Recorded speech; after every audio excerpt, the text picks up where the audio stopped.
Thanks for the first, Smear. Welcome in.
Oh yeah, I am muted.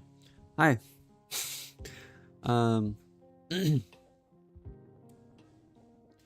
welcome in. I don't know if you hear me then. You can use the checks command to check your check-ins. But yeah, I put all the redeem responses on screen instead. And I don't have that on my starting soon screen, which I should put there, but you know. So yeah, yeah, you can use the checks command to make sure that you got your check. Yeah. It's supposed to be in preparation for collabs, but I don't know if Mix It Up actually gets other people's chats in a shared chat space. So yeah. Because last time I tried, we were doing the backroom stream, and I had Mix It Up all set up for on-screen responses instead. And I didn't get any of the shared chat on Mix It Up. And therefore on my screen either, so it's like, okay, well, what did I even do this for? If it doesn't even get shared chat or anything. So I don't know. I haven't heard anything about it not providing shared chat functionality, but I also haven't found a way to actually make it work properly. So, and yeah. Also, while I was muted, I was asking, yeah, 100%. I was asking if you saw, if you've yet to see my new model I made the other day, the mini me.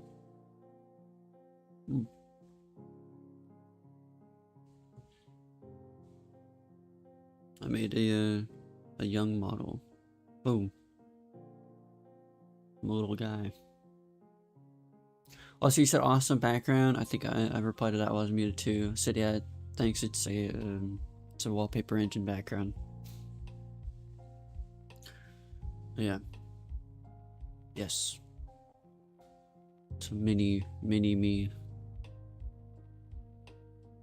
Yeah. And I was saying I don't really have much plans for this stream. Probably just some. I woke up with some motivation because I actually got some proper sleep. So I wanted to do like work on my project or work on some project again. Especially since my friend in the Minecraft dev space also announced that he's returning with his prison core, but it's no longer going to be open source like he initially wanted it to be. I think he needs more money, so he's like, oh, I'm going to make it like $60 or something. or 20 bucks or 30 bucks or whatever. I'm like, okay, well, no longer open source, no longer free. So I'm like, you know what? I really need to get mine out there because mine is definitely going to be free and open source. So I don't know. I gotta work on it. I actually just sold someone access to the source like early for 70 bucks like a week ago as well, because they were pretty interested in it. I just have a problem with like wanting it to be set up a certain way. Like I want it to be professional setup, right? But that introduces so much like complexity to it. So I'm like, it's like, how do I set this up? Because I've never set it up a certain way that I want to before. Get a little technical. I think the design architecture that I want to go for is called the hub and spokes model, where you essentially have one module that is like the main module, and then it like calls out to other modules or something, which are the spokes or something like that. I've always done like multi-module project setups, but yeah, but I haven't done the hub and spokes model before. I don't actually know if I need to do that, so I might think maybe I might decide not to instead. But I was also trying a jar-in-jar loading system. The dog's barking again. Yeah, I wanted to do a jar-in-jar loading system where essentially you compile the modules into a jar and then put that jar into your other, your main jar. And then the main jar has stuff that can load the code inside the jar, right? It's exactly what the name is called. This is exactly what it's called, like what the name implies. It's a jar in a jar, essentially. But I had problems with the class paths being different. So like, I would want to load a class from a specific module, and it would do that, but then like it would load like a separate version as well in a different class path, and then I couldn't like, there's 2 instances loaded now, so I don't know. I'm not the best at it. I might just go back to what I was doing initially, which was, I don't know.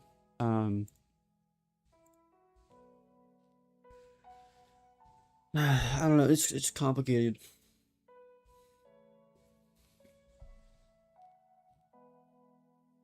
So I think IntelliJ actually has an update, the 2026 version.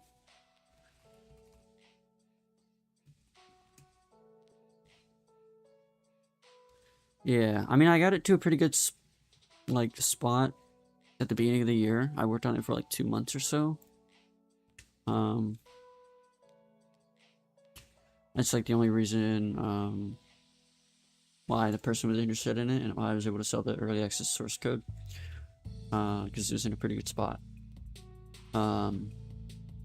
But it's not finished, right? I could go back in and work on that one because it's all on GitHub, obviously.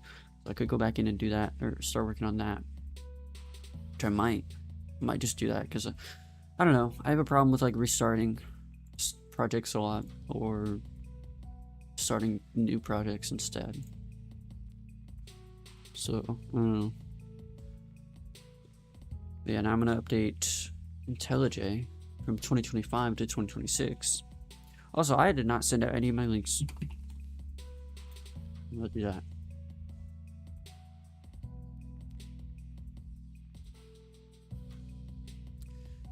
So, a lot of games have been announced recently. There was State of Play for PlayStation. There was Summer Games Fest. There's a Nintendo Direct thing. There was Xbox Showcase. Mir, do you have any games you're excited for?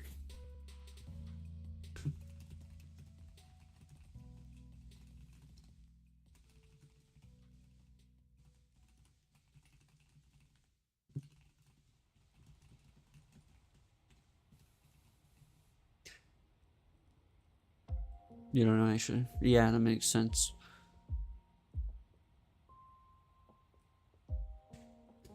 I mean, I got a lot of opinions, especially about the Sony games.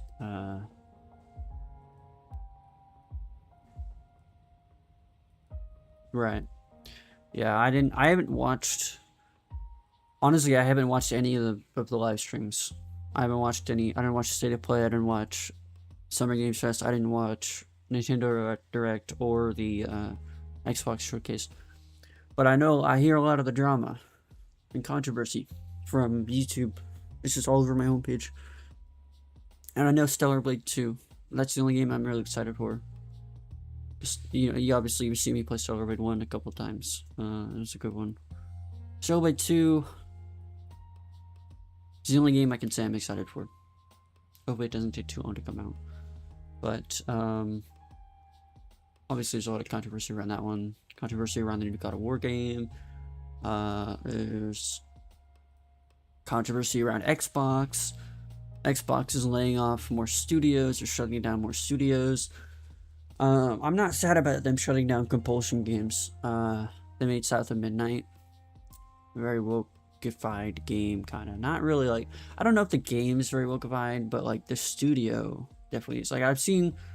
It's really unfortunate, but I've seen tweets from the community manager talking about... just straight up hating on white people. Like actually. It's insane. I don't get it. I don't get why they do this, but it's just crazy. I don't feel sad for Compulsion Games shutting down, but I heard that they're also thinking of shutting down Arcane Studios, and that one would be a pretty big loss, I would say, because one of my favorite games is Dishonored.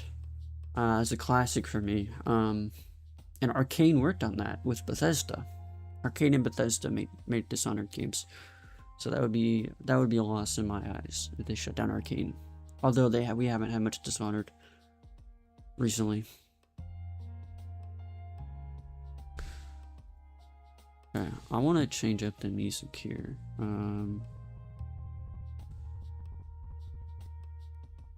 Didn't they say they aren't able to keep up all of them? Probably. But honestly, I think that's their fault. That's completely Xbox's fault. I even heard there's rumors of Microsoft looking to sell Xbox. Just like in general, the entire company. Like that'd be crazy. But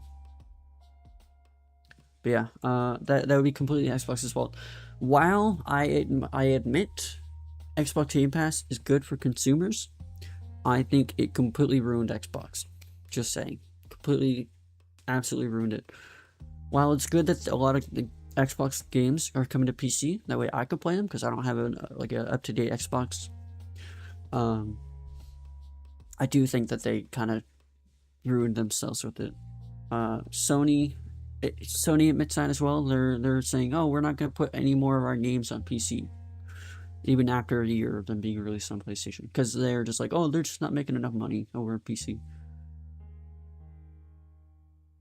Yeah, but also, yeah, I mean, I just watched Moist Critical talk about it. He was saying that he was saying the same thing. He was like, oh yeah, this seems like a step in the right direction. But then he just made a video being upset about how she's like closing down studios again, like Compulsion Games, and there was another one, Double Fine Studios or something like that. I don't know what they've made, but they were also in danger of being shut down. Again, I'm not sad about Compulsion Games. I think that their game completely flopped, and Moist Critical didn't acknowledge that at all. All he said was that at least they put a game out there, because they have so many studios that just aren't working on any games or anything. And I'm like, yeah, that makes sense. At least it's something, but it's still a waste of money if you pump money into a game and it doesn't sell well. Look at Concord, for example. The budget for Concord was at least $200 million. $200 million to $400 million. That's what Google said.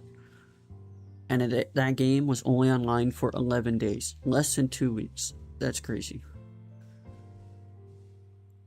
But yeah. And then they're obviously not doing well with Marathon either. They paid $3.6 billion for Bungie. This is why I hate PlayStation right now. They paid 3.6, somewhere around that, Hey, welcome in, Crusader. How you doing? Sony paid like about $3.6 billion for Bungie, and then denied every single pitch that Bungie threw at them for any future Destiny plans. Sony just completely shut them down. Any plans for Destiny, they shut them down.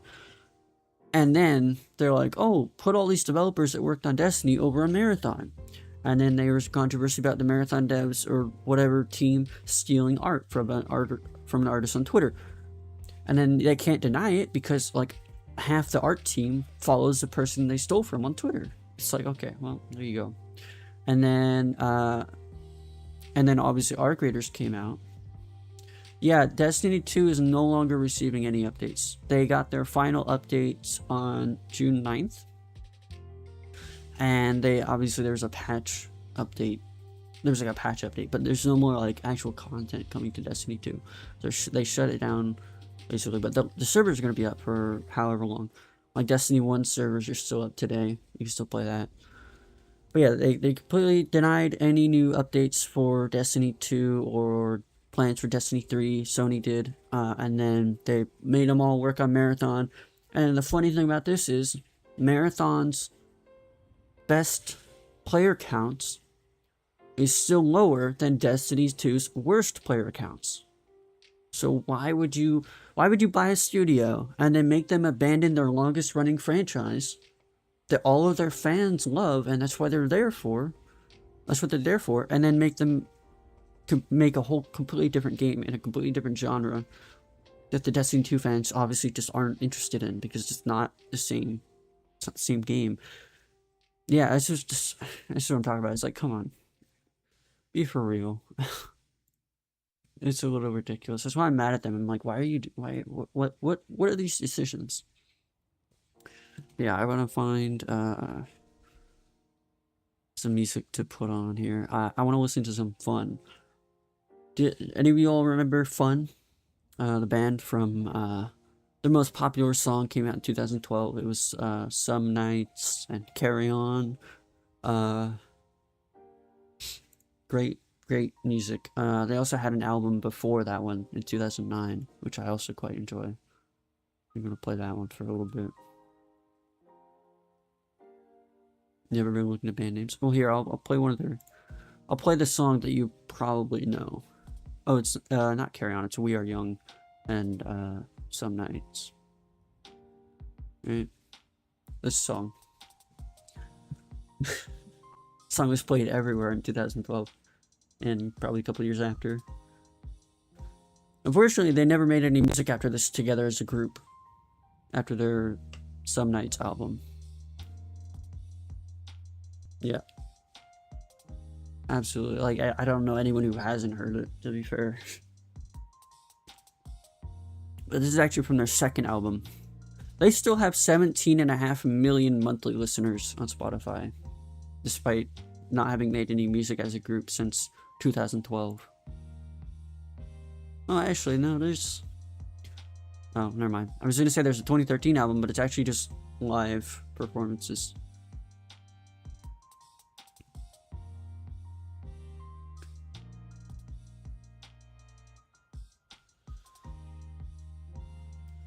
Okay.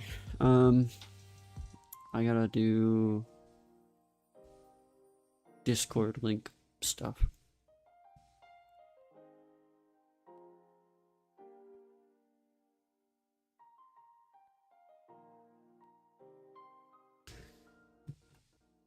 Nope.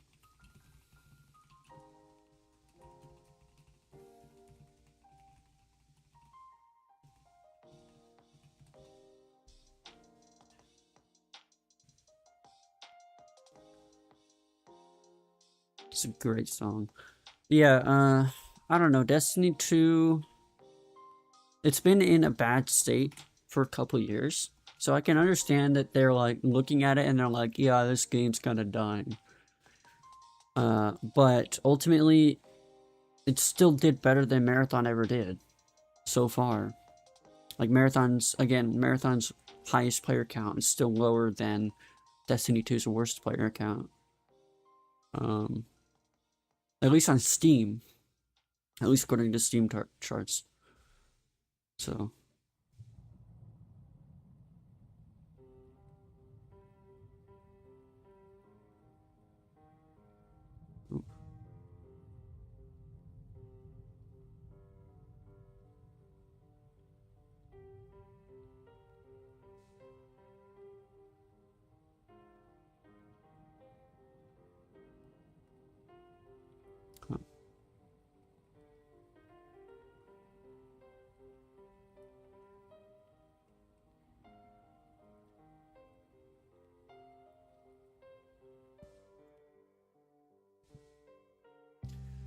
Yeah, there's a lot of people hoping for it, and a lot of people also being like, yeah, they're not gonna make a Destiny 3.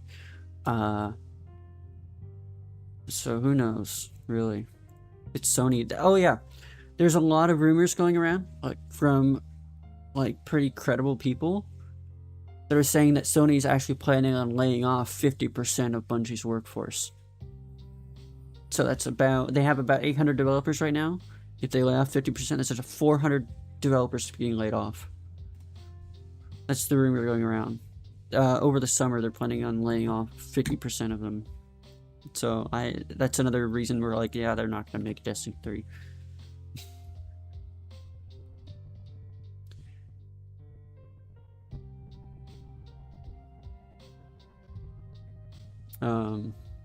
Yeah. Not to mention all the mass layoffs Bungie has had in the past couple years already. I think that's their own fault for overhiring. I think a lot of studios overhired during COVID because the market kind of boomed upwards then because everyone was at home playing games. But yeah, it's kind of tragic though. The history of Bungie. They were working on. They made a couple games right in the 90s or so, like Marathon. They made Marathon in the 90s. That was like their first game. And then they made Halo for Microsoft, so they were kind of like under Microsoft a little bit there. Until they were finally able to, get out of Microsoft after like Halo Reach or so. But they were actually in talks of getting out of Microsoft during like Halo 2 or something like that. So here's the first album. Actually, I want the first song. There we go.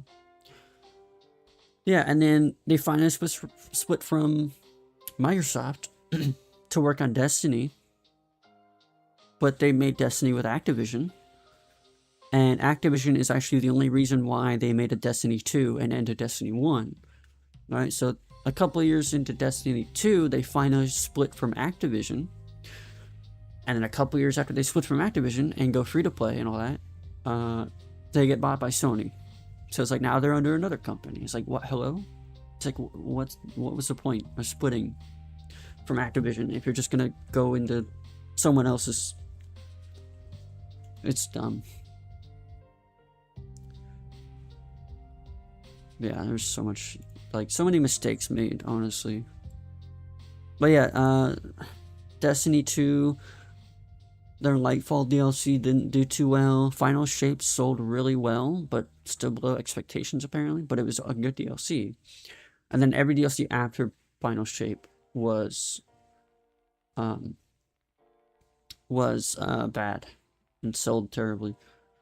I mean, Destiny 2, it's a shame. Destiny 2's final DLC is forever a Star Wars collab. Like, it's just generally a Star Wars DLC. It's crazy. But yeah, on June 9th, there was 165,000 players playing. 165,000 players on June 9th. Just on Steam.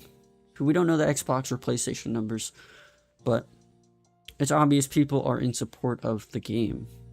You can look at Steam charts, it's like a huge spike of players, which is crazy. I think it's great. But Sony is stubborn. Yeah.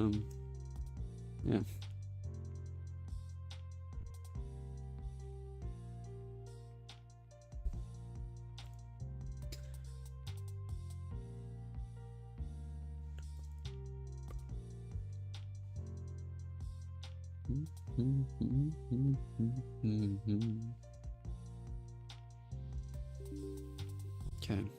There's this IntelliJ setup.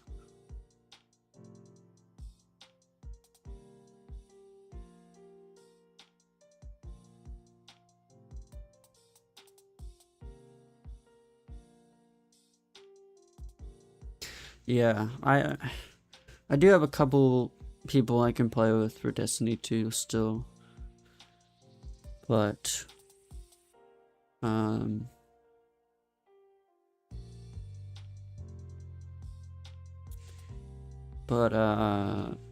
yeah, there's still a lot of like new player experiences is garbage still. It's like that whole New Light experience is just the worst. They also made a mistake by years ago when they went free to play. They removed the original campaign for Destiny 2 as well as two smaller DLCs, Curse of Osiris and Warmind, and their biggest DLC, Forsaken, at the time. That was like the DLC that saved Destiny 2, and they removed it, as well as the original campaign. It's stupid.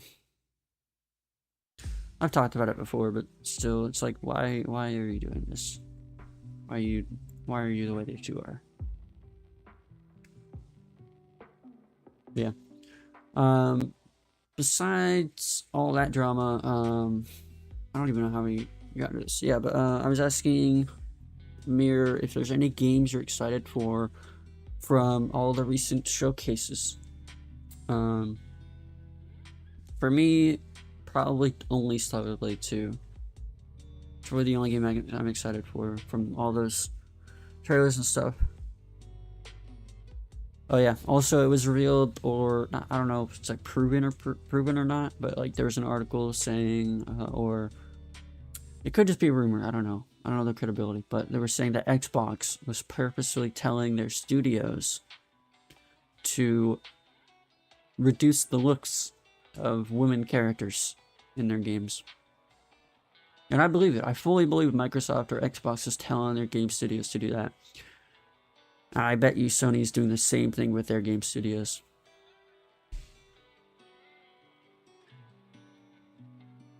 I don't know. I think all this... Yeah. Right. I don't even have any games on my wish list at this point. Besides Stardew Valley, I added a couple days ago on Steam.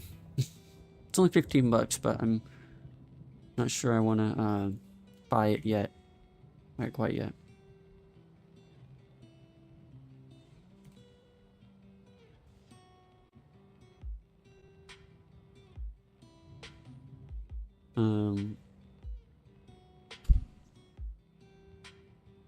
Yeah, I think I saw that. I just didn't get it. Might try and wait for it to go on sale again.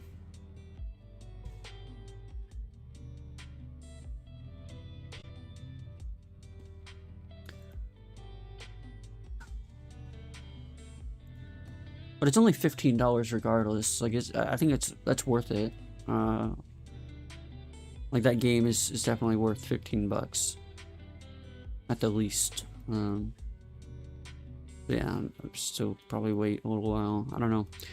Like I can imagine myself getting the game, starting it, and then like not finishing it. Like it's a pretty long game.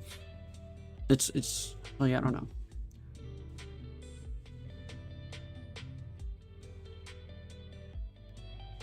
It's just like one of those games I could see myself like starting and then not finishing.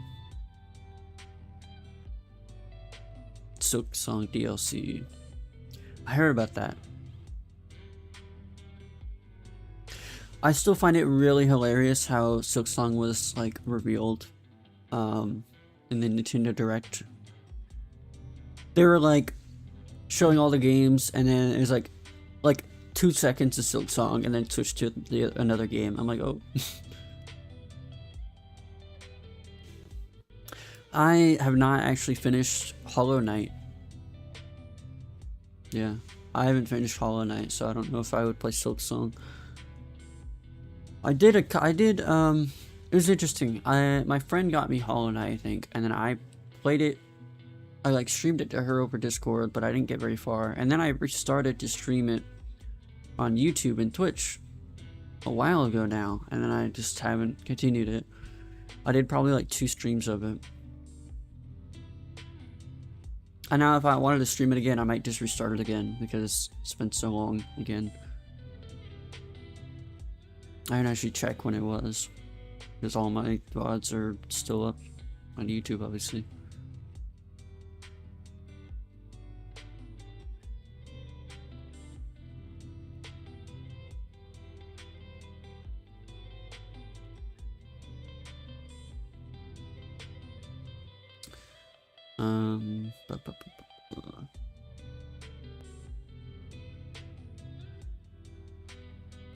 I gotta finish Alien Isolation as well. It's been about a year since I last streamed Alien Isolation.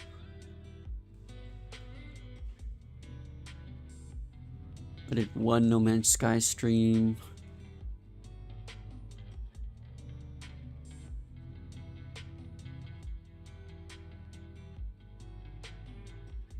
Right. Where is my Hollow Knight stream? Oh, there it is. Yeah, it was a year ago since I last played it. It only got 7 views on the VOD, at least. So I probably just felt like it probably wasn't worth continuing. There's only 7 views compared to a lot of my other VODs.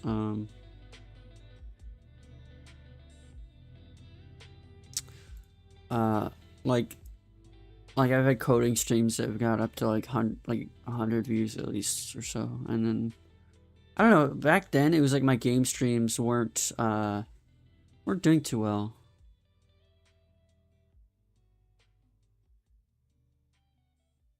I don't know.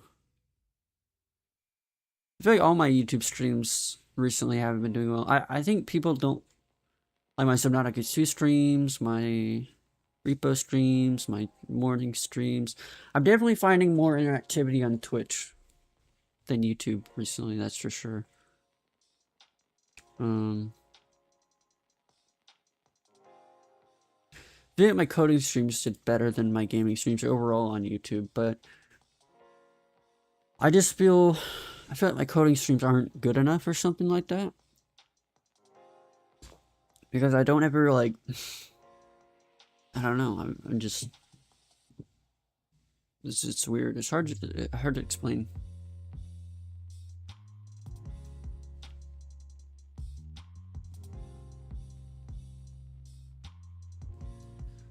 Okay, I'm glad that this class that I'm in for college this month is ending next week, because it is getting really tiresome having to make a post 2 weeks and then reply, or 2 times a week, and then reply to someone 2 times a week as well. Yeah, I agree that chat is not up to par with Twitch, but I do like that it automatically uploads my VODs to my channel, like whenever, like every time. Or I might have also heard that it only does that for 1440p streams. I don't know. But it's much better than having to like go back, download the VOD from Twitch, and then upload it to YouTube later, because that takes like hours to upload. I'm not really about that. And I also am not the biggest on editing stuff. So it's just good to have it like automatically upload. And I can do it. I can stream to both Twitch and YouTube at the same time in pretty good quality, so it's like, why not? But yeah, I definitely think my Twitch just does better overall in engagement and stuff. Definitely concurrent viewers. Concurrent viewers is much better on Twitch.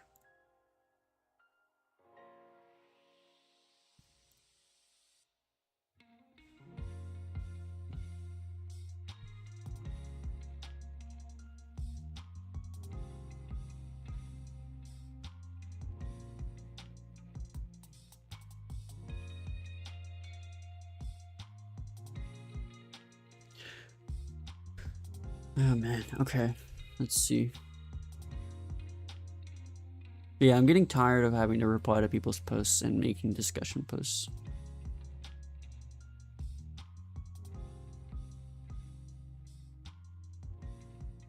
Oh, great, look at that. My instructor is going on vacation starting today. And won't be back until August, which is after I will already be graduated.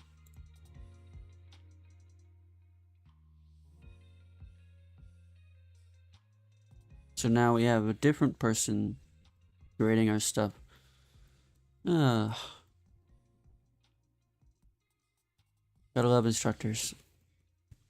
Just taking breaks in the middle of the term.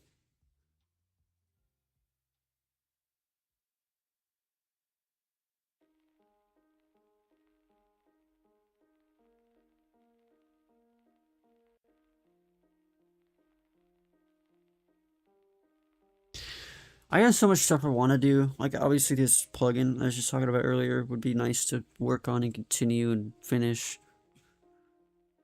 But also, I want, like, there's some game ideas I want to try out and stuff. But it's like, I just never get around to it.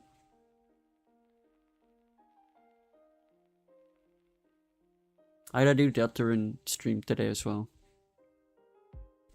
We started Deltarune Chapter 2, but only like an hour and a half or so, because I was just like ungodly tired the other night.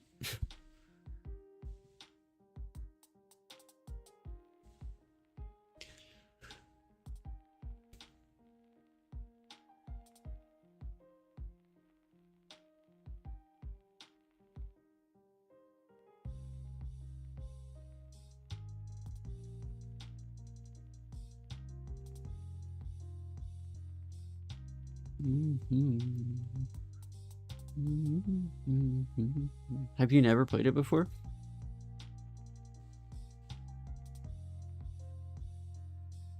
It's a good game to stream, but every time... Oh yeah. It's definitely a good one to play for the first time. If you're gonna stream it, definitely a good game to stream. But yeah, there's a lot of backseating for it. Yeah. Yeah, exactly. Ren actually tried to stream it before on her, you know, her old channel, which I will not reveal. But yeah, I don't think the backseating was too bad, but I think like for some reason the music was getting her copyrighted. Like, I don't know why, but like typically it's not copyrighted. Like the Undertale music is used in like thousands of videos, even not just streams of the game, but like videos. Like people use Undertale music for background music in any kind of video, really, because it's like not copyrighted. The creator of it, Toby Fox, usually, yeah, exactly, it's used everywhere. So I don't know why she was having troubles with it, but yeah. Anyways, I would definitely recommend streaming it at some point. And then Deltarune's great. It's a big improvement from Undertale, I would say. It has like some different mechanics, but it's largely the same gameplay. Yeah. It's not it's not like it's not in the same universe as Undertale, but it has like the same characters. So yeah, that's pretty cool too. And yeah, it's definitely a good time to get into it because chapters 3 and 4 were recently released, and then chapter 5 is coming out in like 6 days. And there's supposed to be at least 8 chapters total. But yeah, each chapter is like its own game. It's like pretty long enough to be its own game, kind of. But Undertale is definitely a really much longer than any of the chapters. Yeah.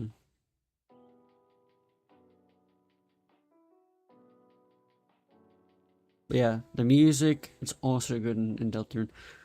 Toby Fox's, it's been like no 0 losses in the games he's made since Undertale. All of them are great.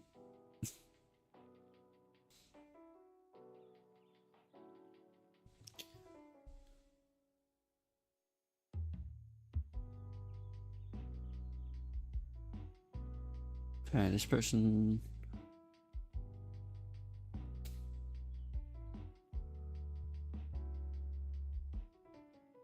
Oh yeah, I was just talking about this last stream, but if you know anything about Unreal Engine, Unreal Engine 6 was recently announced. I mean, obviously it was announced at a Rocket League tournament, but they went into like more info on like a panel or something that they did. It seems very cool. Instead of focusing on graphics like Unreal Engine 5 did, they're focusing on ecosystem, so to say.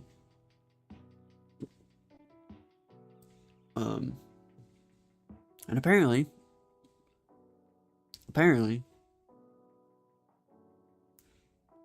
honestly, I don't think Unreal Engine is the reason that a lot of PCs are struggling to run it. I think it's because of developers just using it poorly. That's my take on it. And I think it's true because there was a video I saw. One developer was using Unreal Engine 5 for their game, and he was able to get his game running to like 400 FPS on PC, and also he was able to get it to run on mobile smoothly. So yeah, and then the biggest changes he did for that was disabling Nanite and Lumen. I think that's a big factor of it as well. But Unreal Engine 6 looks pretty promising. They're releasing a new version control system called Lore. So like instead of having to use Perforce or GitHub doesn't really work for games because they have like they're hosting the repository, so they have pretty big limits on it. But yeah, they're releasing their own version control, which is open source and MIT license, I've heard. So it's pretty good. They're making their MetaHuman stuff be usable in other game engines. That's just what I've heard so far. But also, the biggest thing is I heard that they're going to be deprecating blueprints later on in Unreal 6. Deprecating blueprints and actors, apparently. I don't know, but I think they're trying to do like something that they did in Fortnite, I think. I don't know. Instead of blueprints. But C++ is still going to be there, so that's fine with me. It kind of baffles me that apparently like so many developers actually use blueprints to make their games. Like, yeah, it's useful, but you're stuck using their code that they created. You can't really optimize that. Like, you can't rip out parts of code that is useless unless you do it in C++. I definitely prefer C++ over blueprints because of that reason. Even my instructor, when we were learning about Unreal Engine, we did the first time we were working in Unreal Engine, we created a game that was, hey, welcome in, how you doing? We created a game that was, well, okay, how do I word this the best? We had to follow along with the lectures in blueprints, and then after the lectures we had to go in and convert it all to code in C++. So we had like two versions of the game. One map used C++ stuff and another map used blueprint stuff. We had to convert the blueprint stuff over to C++ stuff, and they put limitations on what we could use in the C++ version. So like we couldn't use like built-in methods. And instead, they were telling us to go into those methods and see how they work, and then put like a stripped version of it in our code. That way we don't have to rely on that. Yeah. It's definitely something you could do, yeah. But, yeah. Honestly, Unreal Engine has been pretty useful, or like, much easier than Unity in terms of like implementing features that would require more work in Unity. But I think Unity is definitely still more beginner friendly, despite not even having blueprints.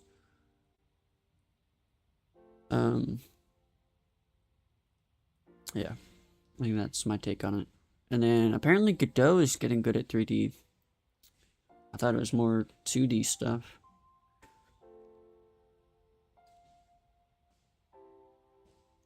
But yeah, Unreal Engine 6 looks promising. I always love when companies go open source and stuff, because unlike Apple, where their ecosystem is entirely closed off, so they want you to buy more of their products. If you're able to like use this application for more than just that company's ecosystem, is much better.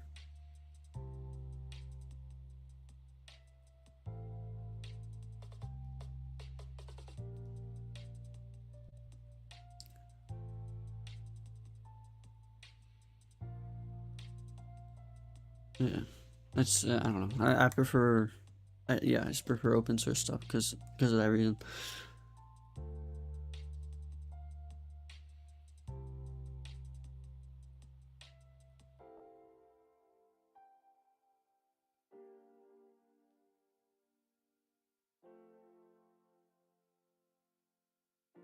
Okay.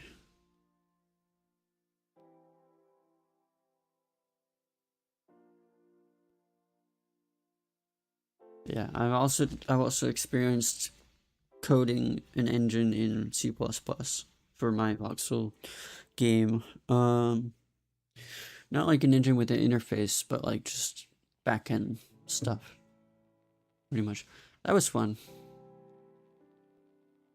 I want to keep working on that game, but it's, oh, there's a lot. Hi, Ran. Welcome in. Don't forget your check-ins. Dogs are barking. You like being a nuisance today? When are you not a nuisance? I'm just kidding.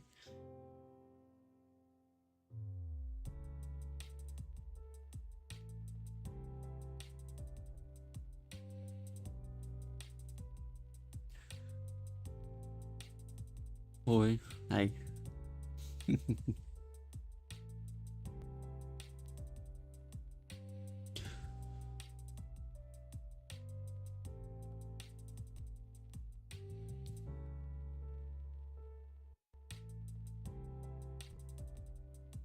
You say that every day as well.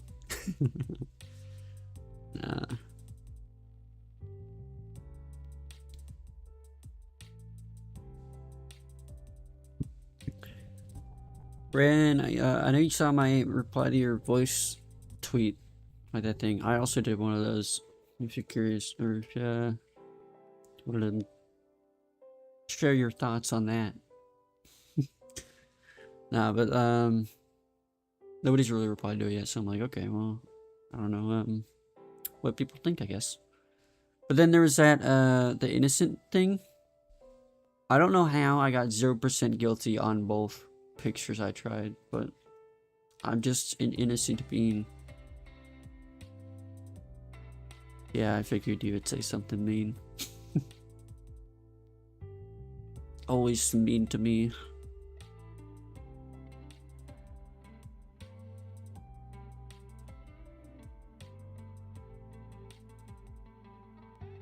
To hear it? Oh no, it's nothing to hear. It's just a screenshot asking for opinions on your voice, basically. But yeah, Ran does the singing stuff, which you obviously know, so you can. That's something to hear. I would sing if I was confident in my ability to sing, but I am confident in my ability to hum, at least. Sounds good to me, but obviously the way I sound is different than the way the microphone picks it up and the way other people hear me. That's interesting to think about, isn't it? You hear yourself differently than other people do because you're hearing your voice from the inside of your head, while other people are hearing it from other directions, obviously.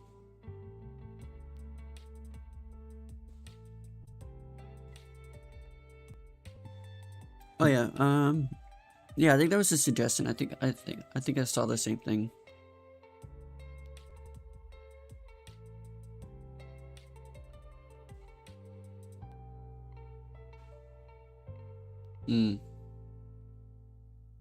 Yeah, very interesting.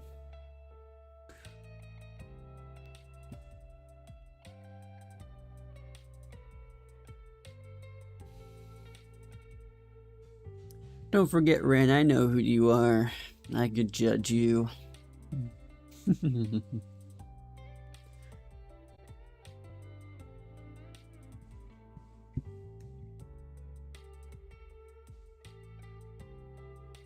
Exactly. How do you spell my name wrong?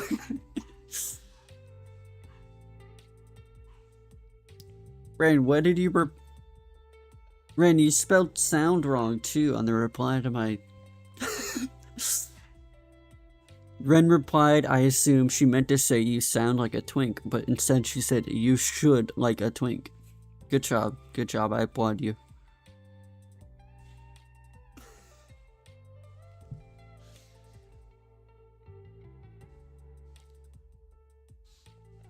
Hey, that's your fault for following more than one person. No, I'm just kidding. I've only encountered like one or two other Lucian sounding names, but Lucien has a different sound. I think it's Lucian, but mine is Lucian. Pretty sure. I like Lucian. I also like the nickname Elf gave me, Lucy. I think that's a pretty fitting nickname. Like I'm a-okay with that one.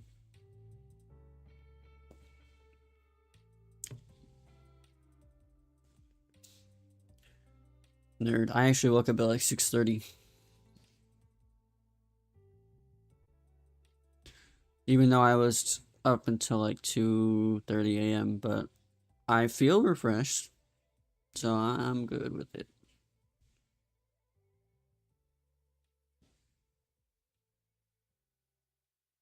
Also, I updated my. There was like a Realtek audio driver updates apparently, and I updated those. So maybe, hopefully, that will not break Sonar anymore. But every time I mention Sonar breaking, it starts to break.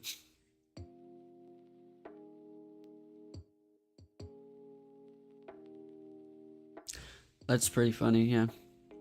I kind of made it. I don't know when it happened. Like, if I look back at Discord DMs from like 2021 or so, you can see me typing your like UR, like the letters U and R, or like U as YOU, like just typing the letter U or whatever.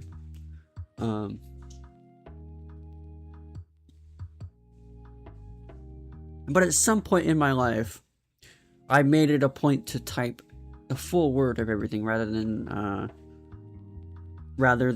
like shortening it. So instead of the letter U, I type YOU or YOU apostrophe RE. And I make it a point to always check my spelling. It's just kind of a habit.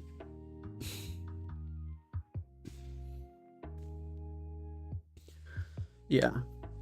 Like, it's fine if you do that, but like I can't bring myself to shorten words. Despite not doing, like, I was definitely not an English major. I was definitely not like super good in English classes. Like, I hated writing essays. I hated reading stuff for English classes. But I'm confident in my grammar when I type. And I'm of the mindset where it's like, it takes like 2 seconds to type something, so why not type the whole thing, right? I actually just interacted with a post on Twitter a little while ago saying, it was an AI bro, basically. He's like, if you're still typing line by line in your code instead of using AI, then you're going to be left behind. But I'm like, I reply with like, but it takes like a second to write a line of code. So why not?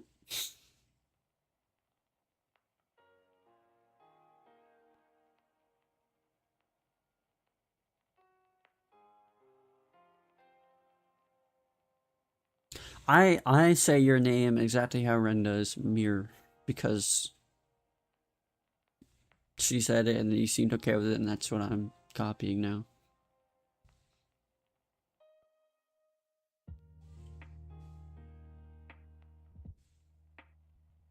Autocorrect doesn't like to work half the time for me.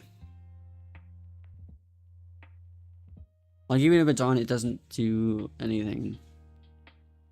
Yeah, I'm definitely a better typer on my computer, because I can't tell you how many times I've been typing on my phone and then it would just somehow press the wrong button. Like, I guarantee you I'm pressing a specific letter, but it would hit like the letter around it instead. But I'm like, how? I'm literally, I made sure that I clicked the exact letter that I wanted to, but it would sometimes be like, oh, I pressed the letter above it. I'm like, no, I did not press that one. Or like sometimes when I try to backspace, the enter button is like right below it, so it would like create new lines instead of backspacing. I'd be like, oh my god. And it took 5 minutes.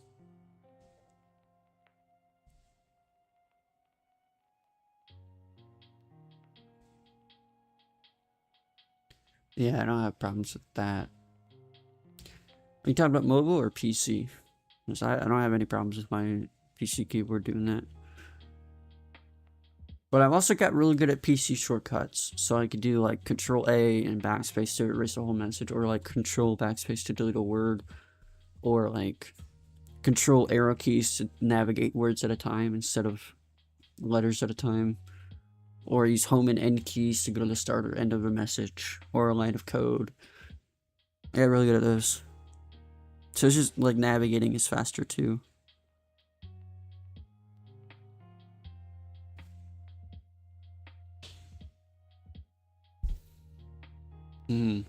Though every time I'm coding and I try to hit home or end, sometimes it would hit like insert or delete. Or no, it would hit page up and page down sometimes. Somehow. Like I'm hitting home and end, and it's in the middle of insert, delete, and page up, page down. It's in the middle of that. It's like the middle row or middle column. And somehow, every time I try to hit home or end, it would hit page up or page down. I'm like, I didn't freaking press that. Why are you doing that? I even tried going into SteelSeries GG and remapping page up and page down to home and end. And that didn't work. That actually made it worse somehow. Yes, I'm fancy. I took typing classes in middle school, even though I was already fast at typing then. You know what's crazy though? Every time in the typing class, they're like, oh, you have to put your fingers on the home row. You have to use correct posture and sit right, and you have to have your arms a certain way. I'm like, no, I don't want to do that. If I'm like typing something, I'll have my right hand on the home row, but I'll have my left hand on WASD, because I'm a gamer, you know? I type faster that way, I feel. Like, it doesn't make sense to have my pinky on A and then move my pinky over to shift if I want to do that. I just always have my pinky on shift. Yeah. It's just like, and then I that's how I'd be typing in that class, and then sometimes the teacher would come by, he's like, oh, make sure you have your fingers on the home row. But I'm like, but I type much faster and more accurately with the fingers not on that.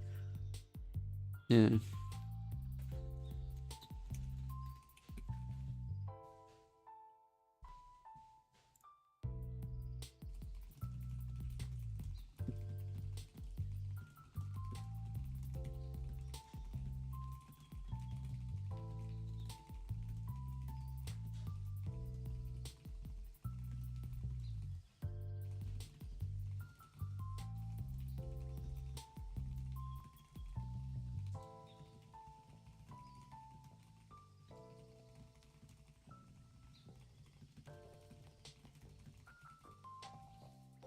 There we go. I just got 121 words per minute with 97% accuracy.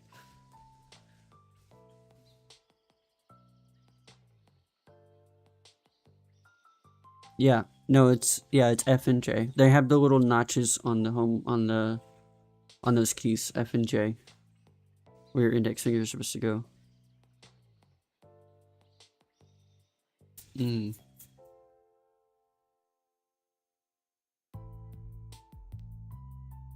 What you making for breakfast?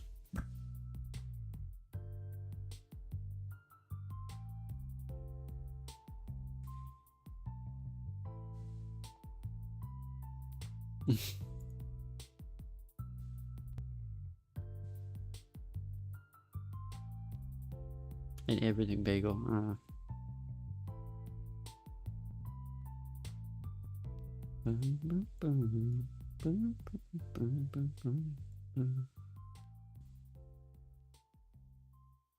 Here we go. Here's my results.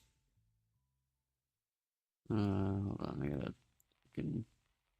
Alright. 121, 97% accuracy, 82% consistency.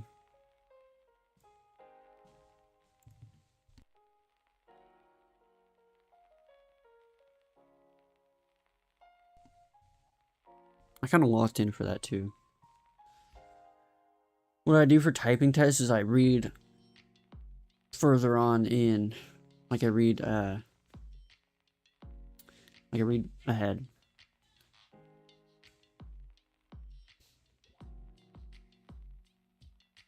Oh yeah, Mecha Chameleon. That looks like a fun game. I want to try that.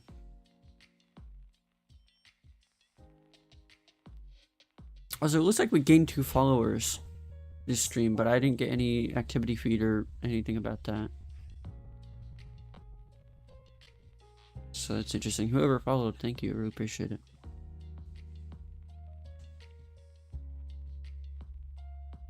The ad. Yep, ads playing.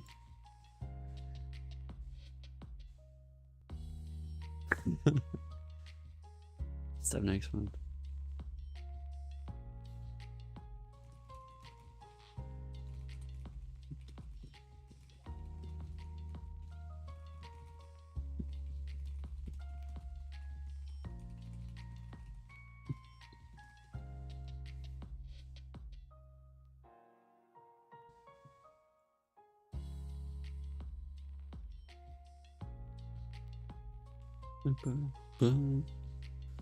What was I gonna look up? I honestly forgot what I was gonna look up.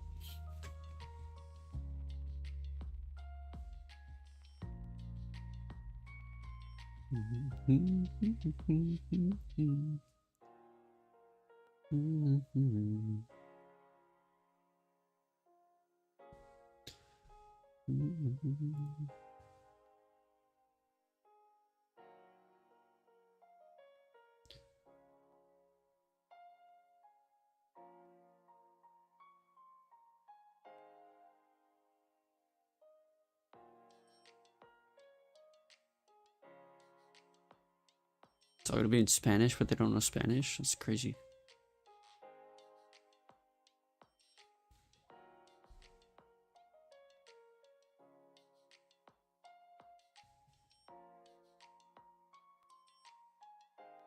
Oh my god, wait, you have to paint manually to blend in?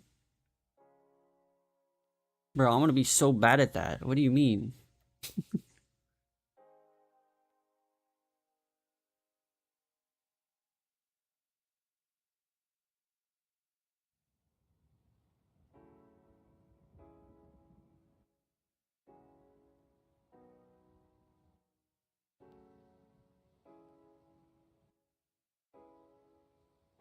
I thought it would just be like a chameleon where you just like, it just blends you in automatically, but you gotta paint?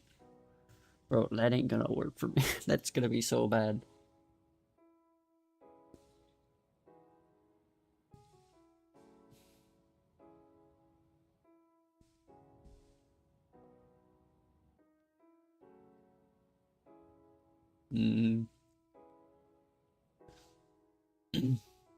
Like, if I gotta paint, I might as well just play Scribblio or something.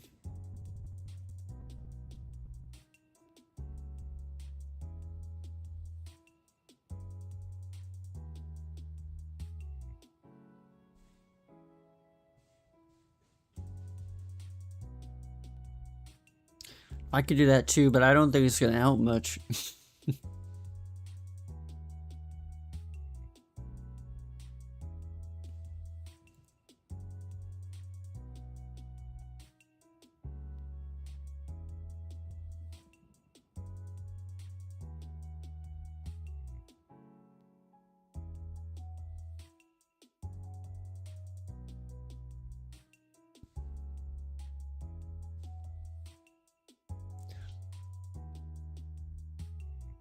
Why are you gonna buy the game for Travis? It's like $6.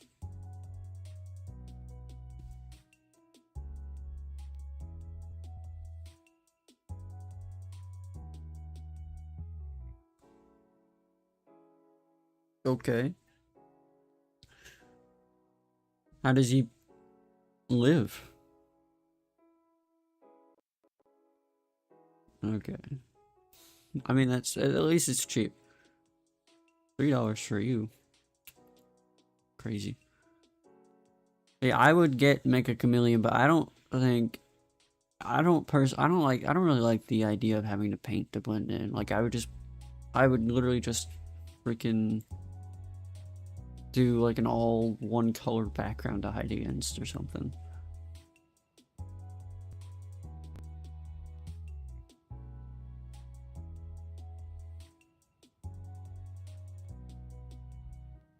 I don't know. I think if you're playing a game where you gotta hide, but you gotta paint. If you gotta like paint a brick, like bricks on you, that's obviously gonna stay. Like that's so obvious.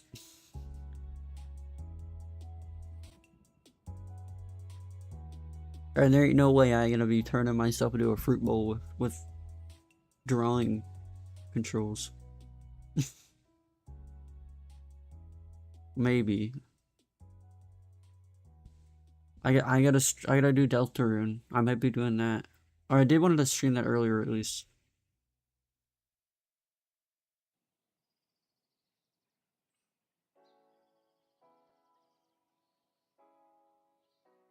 I mean, I was doing what? Like Minecraft hide and seek stuff. I feel like it's you kind of have to be good at it, like inherently.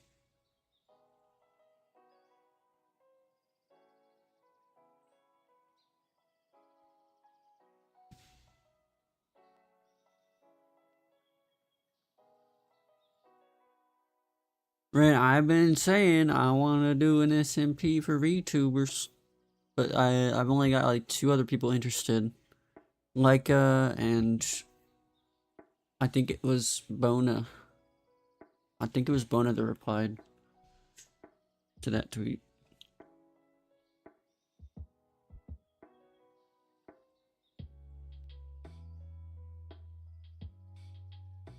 Mir, I would if you were to stream it, I would also invite you to the SMP if we were to make one.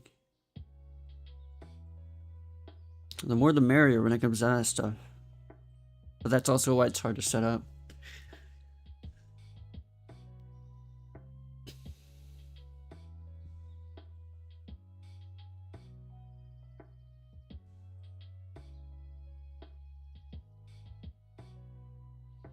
Problem is, I don't have as much engagement on my own posts unless like I do like a bunch of tags and stuff, which I don't feel like doing a bunch of tags on just random posts that I make.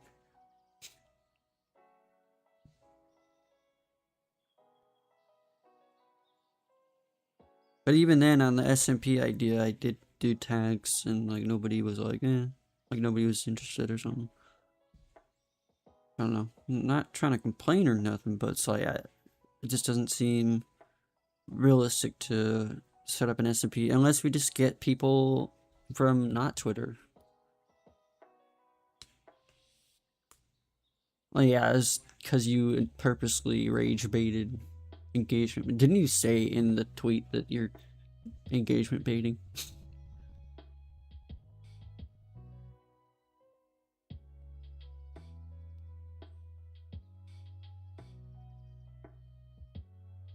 Yeah. I mean, yeah, Penguin, he'd be welcome if you wanted to. But Minecraft servers can be pretty hit or miss in terms of performance. Like, we gotta find one that's not super expensive. I was considering using this other desktop computer that I have, but one, there's no GPU in it, which is fine for a server host. But also, the processor is probably terrible, and it only has 2 gigabytes of RAM in it, so that's just not gonna work. Definitely not.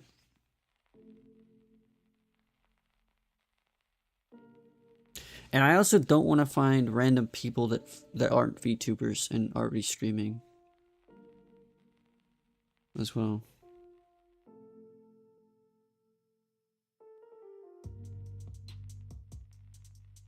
But yeah, this other desktop I have is a really old computer from like my aunt that they had a long time ago.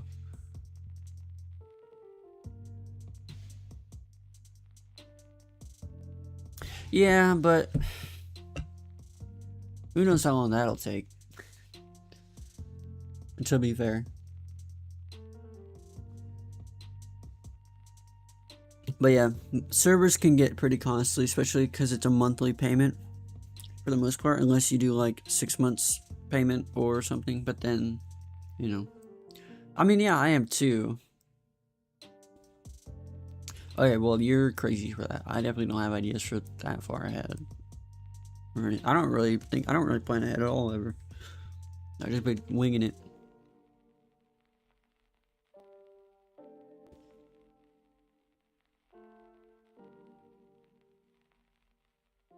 Do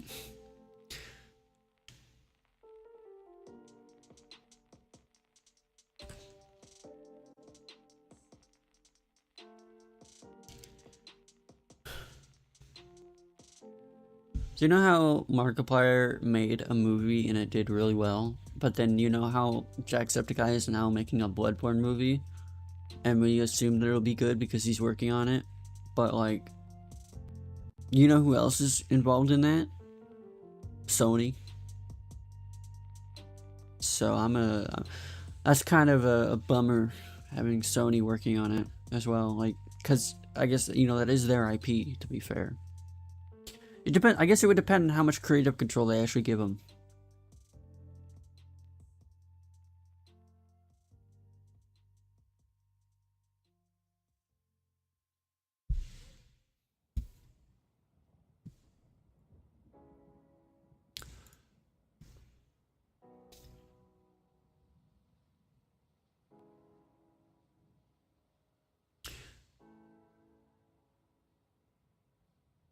Yeah, I mean, I hope Jack does a good job, but again, if Sony's involved, I just hope they give him like complete creative control.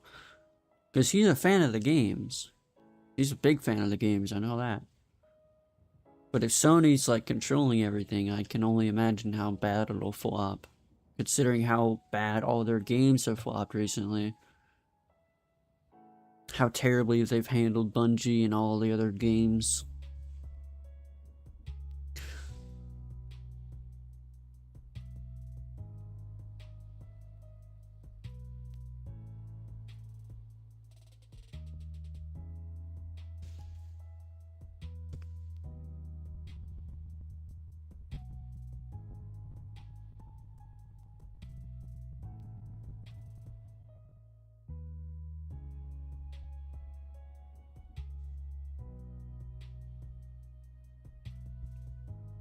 Have you guys seen the new Spider-Man trailer for the movie? I haven't watched it, but apparently Hulk is like the enemy in it, or like Spider-Man fights Hulk. I'm confused why. I'm confused how. I'm confused. Yeah, I'm confused why Hulk is the enemy again. Like, it's literally like last we saw Hulk, he was like Bruce Banner Hulk. Like, he was both of them in there. He was Bruce Banner brain, but Hulk body. So what happened? Why is he fighting him? That doesn't make any sense. Again, I didn't see the trailer, but is Hulk not Smart Hulk anymore? Or is it... Yeah, I don't get it.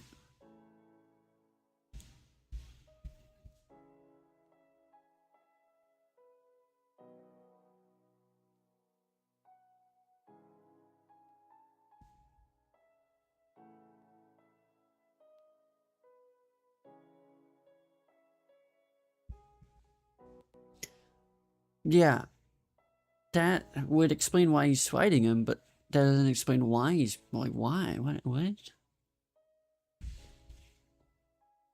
It's so confusing. I'm like, what are they doing over there?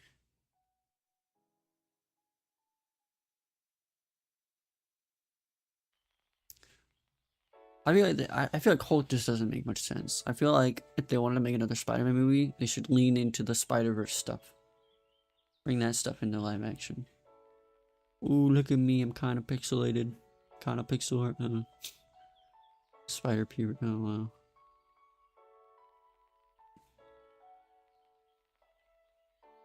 What is your opinion on the different Spider-Mans? Like, Tobey Maguire has, like, organic spider webs that he creates in his body. But then Andrew Garfield Spider-Man and Tom Holland Spider-Man, they use technology to create, like, web-slinging wrist things. Personally, I think Tobey Maguire was the better one. Just create the webs in your body, like... Because now you're not, like... Now you're less of a Spider-Man and more of just a guy who has sticky fingers... and technology. This is like, man, Andrew movies were okay. They were okay. They only made like 2 of them, I think. The whole point is Spider-Verse. I just don't understand, like, why did we switch? Yeah, that'd be good. Like, I like that. I just don't, like, my question is, why is he getting organic webbing now? Because they've already established him as using the technology and creating his webs. Or synthesizing them. You know what I feel like? I feel like they don't have any clue what they're doing with the MCU anymore after Endgame. Exactly. Did we ever even see how Tom Holland Spider-Man got his powers? I don't think we ever got that story for him. Yeah, I need DC to get their stuff together as well. I'm not gonna lie, I liked the newer Superman movie, but apparently a lot of people didn't. I think the James Gunn humor hasn't got old for me. But also, it's definitely more like bright, upbeat, happy kind of feel or vibe, but yeah, I don't know.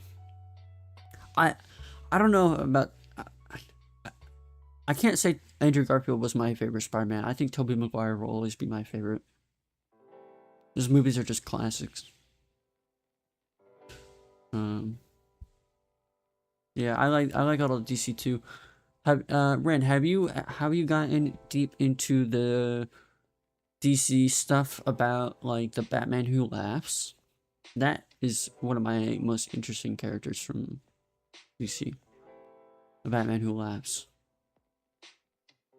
I have a Funko Pop of the Batman Who Laughs sitting right above me right now. You only like the Flash? That's crazy. Why do you hate Batman? Who do you like from DC? Okay, the Flash is crazy considering the recent movies he's had. I don't know, Batman's just a billionaire badass.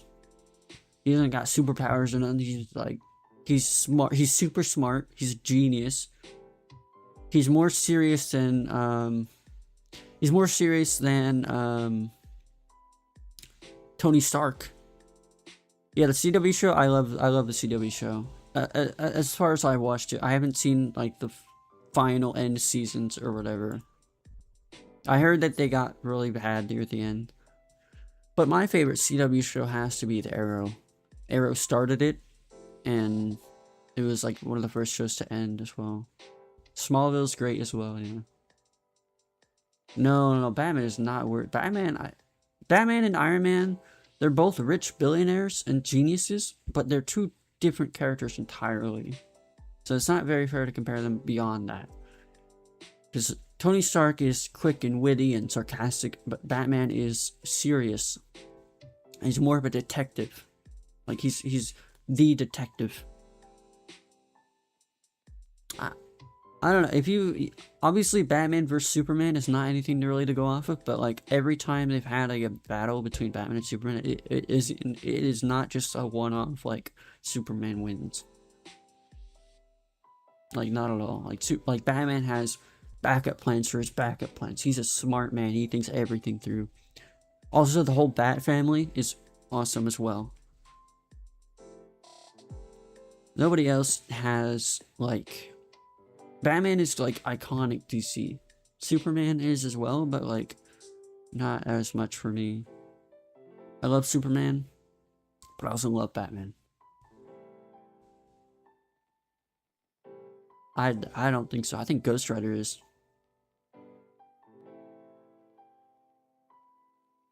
Ghost Rider is my super OP character from any universe.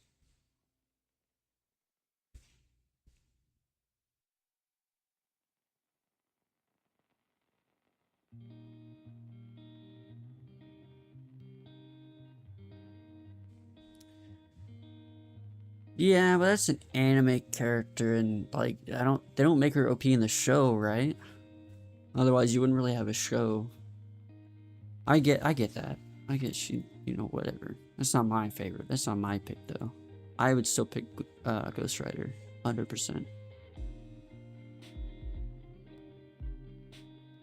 If you ever seen the death battle between Ghost Rider and Lobos, you'll understand why I think Ghost Rider is super OP. Like Ghost Rider would take down Hulk, even. Like, it's just like he's insanely strong. And if you kill Ghost Rider's vessel, because Ghost Rider ultimately is a spirit. It's a spirit of vengeance inside a human body. That's Ghost Rider. If you kill Ghost Rider's body, then the spirit of vengeance gets released, and he's even more OP. You know what I mean? Like, it's just crazy. Ghost Rider can cross the universe quickly. I think that's what that was. I think that was what that was about. Like, it's crazy. I don't know. There was something about Lobos going to like the edge of the universe and Ghost Rider technically being faster than him in that regard. I don't know. I don't remember all the details or specifics, but I remember Ghost Rider was OP, absolutely. I don't know much about Lobos either, but I know he's supposed to be in the new Supergirl movie. Right?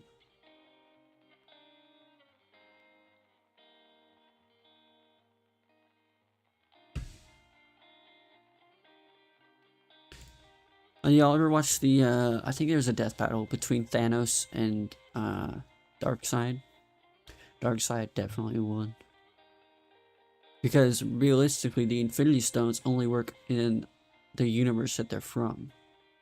So when Darkseid brought Thanos to a different universe, his stones stopped working, and then he, like, absolutely just got taken out. Also... Oh, here's my dog's barking. If you've seen the animated, like, What If series, you know Thanos just got absolutely obliterated by freaking... by, what's his name? The robot guy?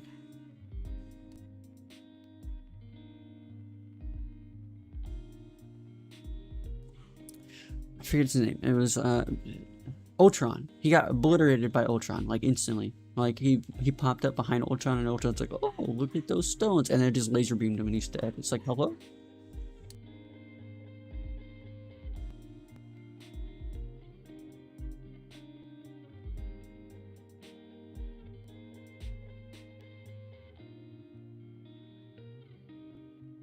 Sorry, people came over, and the dogs are... Theodore, specifically, is just barking like crazy at them. Yeah, Ultron was insane, but I feel like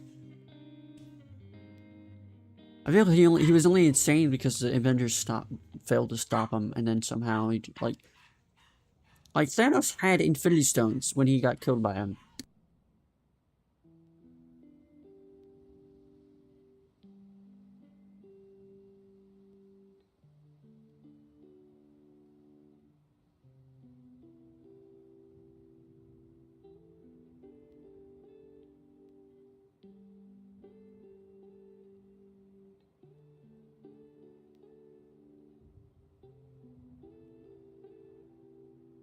Jesus Christ, I hate my household sometimes.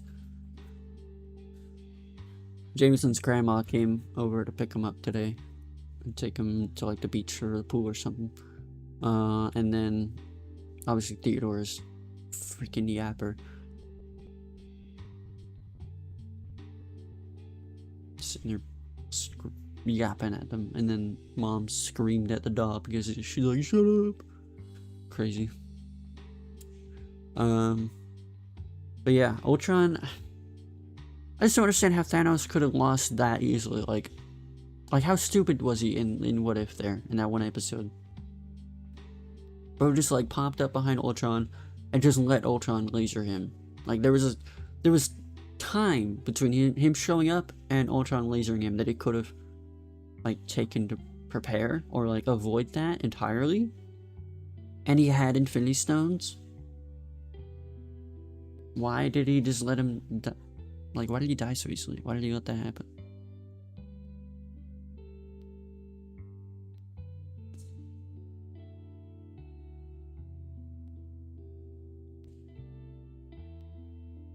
You know why I let that happen? Because they needed a plot for the episode.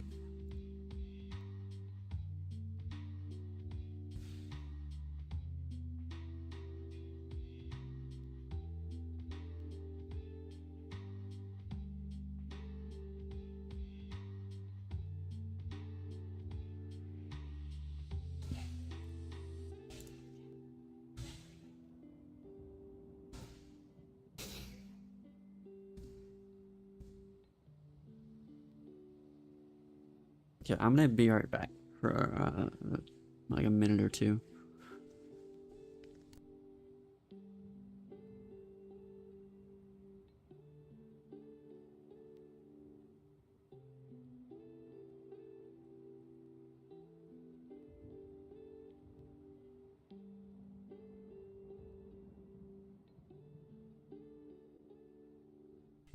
Just finish your breakfast. Enjoy the music while I BRB.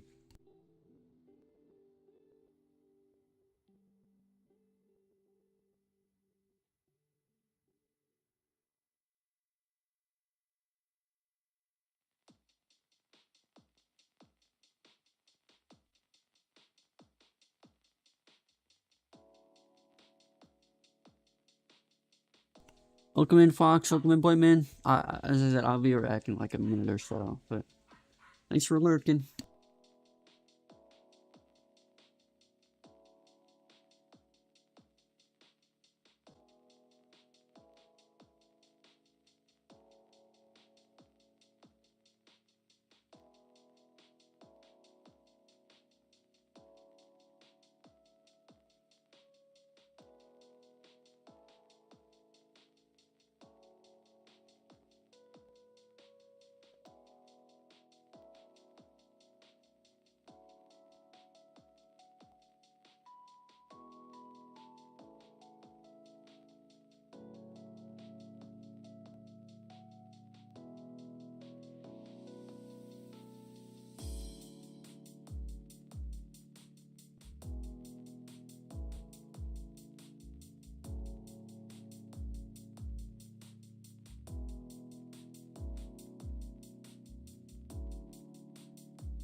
Alright, hello. We are back.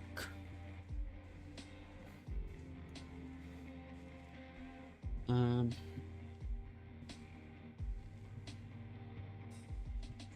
it.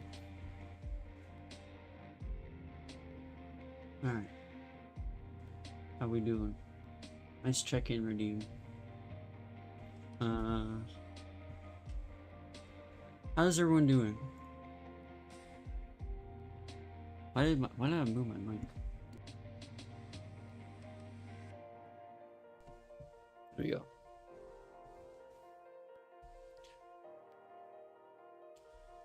Alright, I need to get my post done.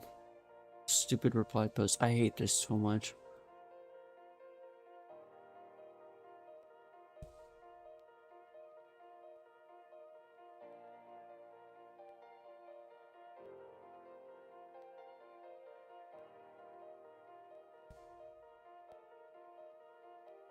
Nice. Sounds like it's a good news. Great news.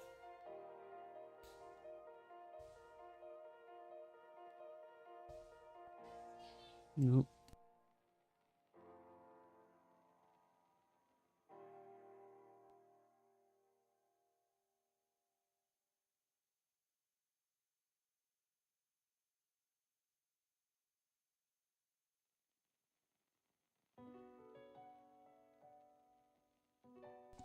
That's good news.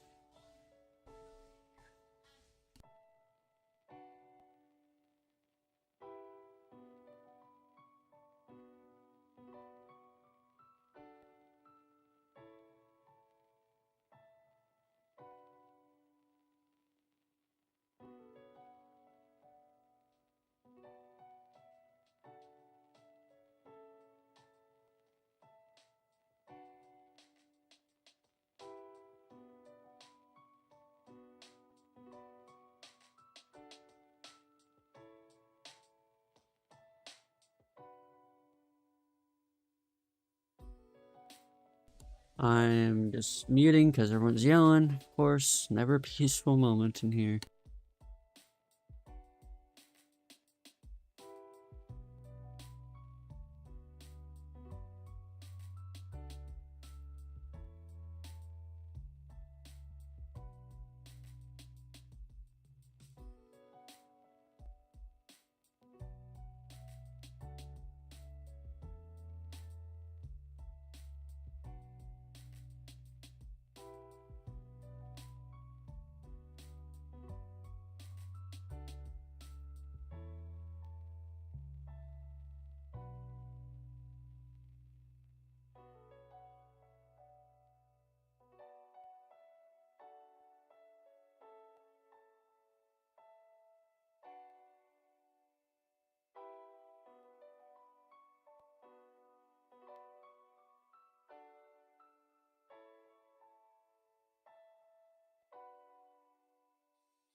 Alright. I don't know what's going on with everyone. I mean, obviously I do, but like, God, it's such hectic mornings 90% of the time. It was good this morning, like at 6 a.m., like 6:30. Woke up, ate breakfast. I did the dishes. Everyone was like peaceful, and then the moment Jameson's grandma came out of the house, the dogs were yapping. Mom got frustrated trying to get ready for work. She's trying to leave. Dog randomly peed on the freaking bed, or their bed. So she's like mad about that now too. I'm like, oh my god, dude, never a dull peaceful moment. Ugh, dogs.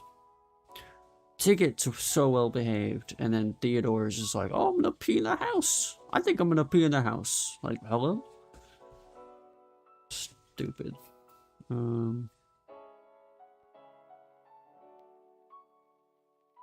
Yeah, we don't really zap our dogs. We ain't Hassan Piker in here. I was gonna say we don't even have a shot collar, but we do. We only use like the beeping functionality where it like beeps. Yeah, he's crazy. I don't know what's going on with him. Crazy streamers. And then Pokimane, bro, she's been on something recently. Ever since she left OTV, I feel she's been like just downhill.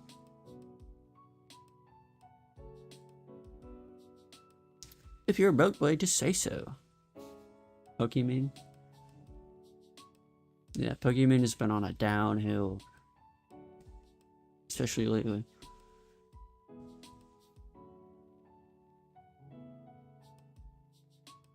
The cookie scandal, not scandal, but like drama, or and then recently she was like fake crying on stream or something, sympathy stuff. I don't know what's going on there.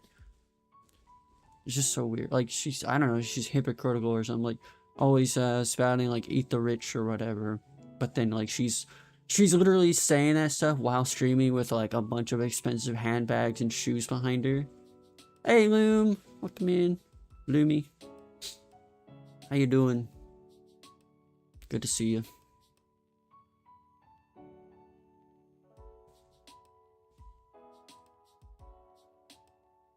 That's good. I'm doing alright. Yeah, I don't know. There's a lot of stuff going on. I think some people get big and then they get political and then they're like downhill from there. Something about it. I don't know.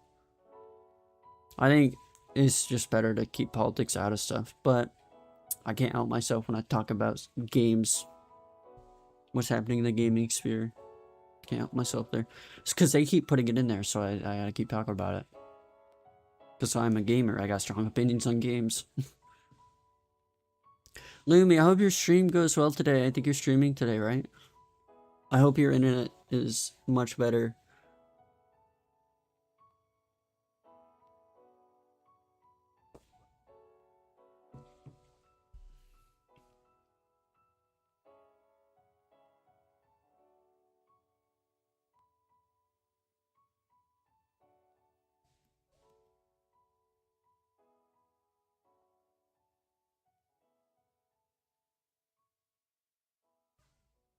Wait, what?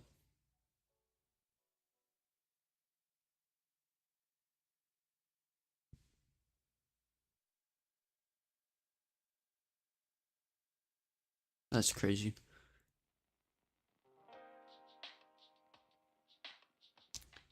I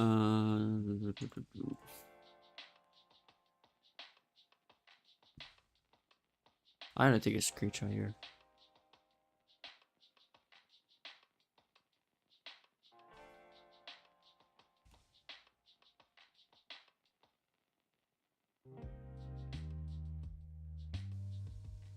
Oh my god, this dog. Please stop whining at my door.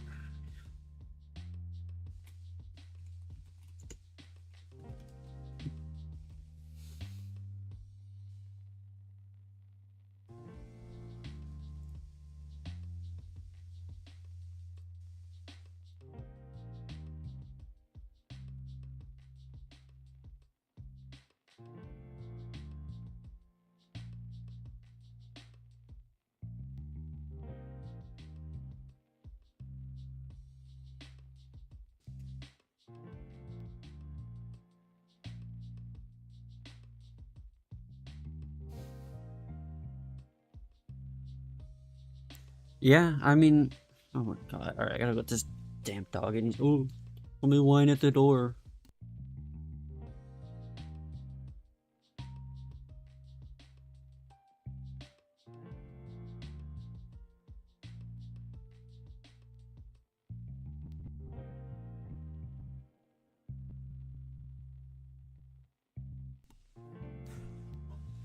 Theodore, go on. Quit it. Go on. Move. I'm trying to scoot in.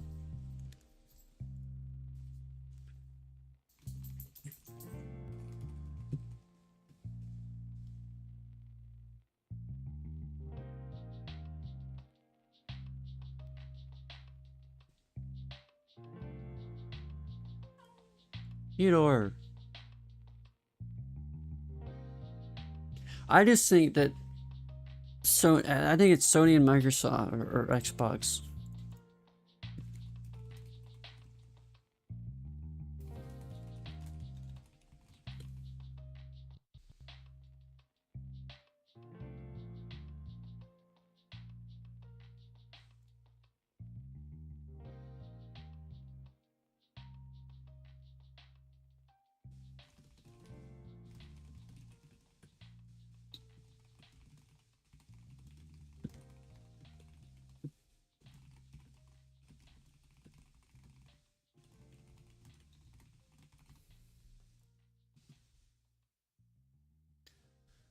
Yeah, I just think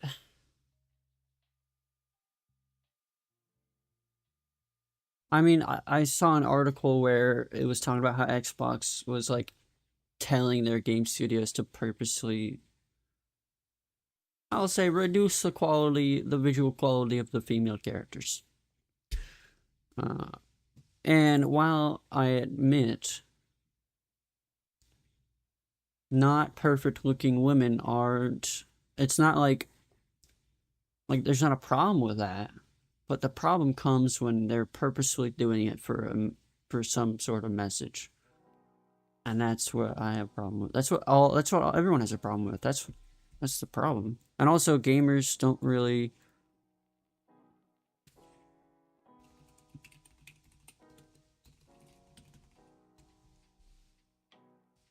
gamers don't that I hate to group people, right?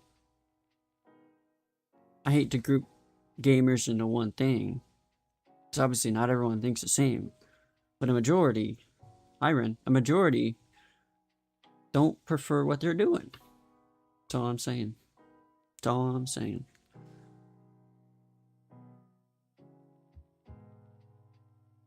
Yeah, it's highly political. Is this sword related? Probably not. You know what I mean? Yeah, usually not. It's just a lot of political messaging that they're putting in their games. It's just stupid. That's the problem that we have with it. We don't want politics in our games. And I think that's a perfectly valid criticism to have. I don't know why a lot of people hate people for not wanting politics in their games. I don't know. Unless it's like politics from the game, like Star Wars. Star Wars politics are amazing. We love all that. But that's like their own universe's politics. It's not our real life politics.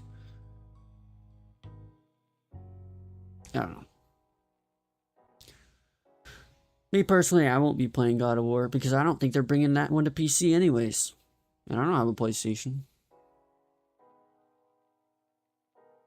Yeah, Sony is like holding back on, like, they're no longer porting their games to PC because they don't think it's worth it. Because none of their titles have sold super well on PC apparently, except for Stellar Blade. That thing sold like 1 million copies on PC or something.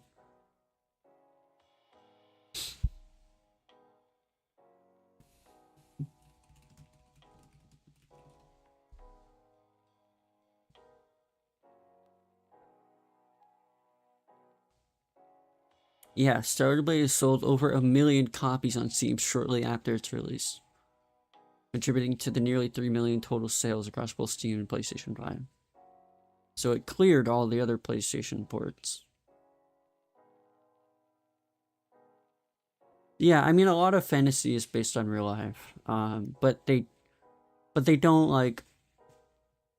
It's still that universe's stuff. It's not like you know what I mean. You get the point. But it's not real world politics being injected into it. It's for children. I mean, I definitely, as a child, I definitely didn't understand any of the political aspects of Star Wars. It took me till I was older watching Star Wars to understand what was really going on.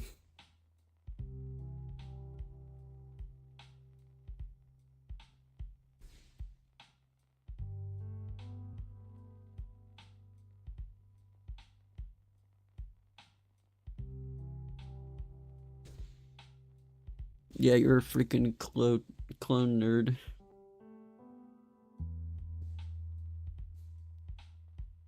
Clones were literally made to betray the Jedis. Like, that's their whole purpose.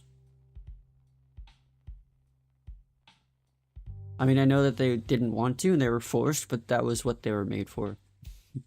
That was why the army was commissioned.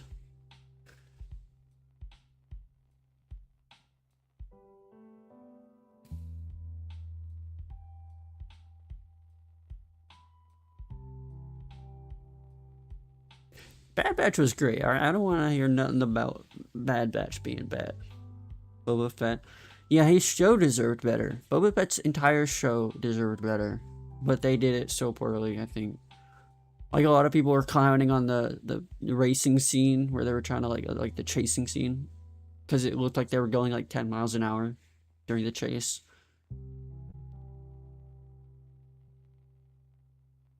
And then the best episode of Boba Fett's show was when Mandalorian was in it. Was when Mando was in it. It's like, hello?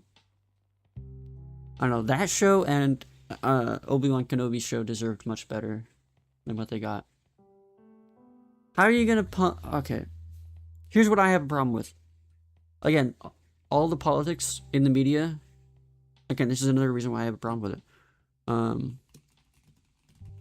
Kenobi show budget.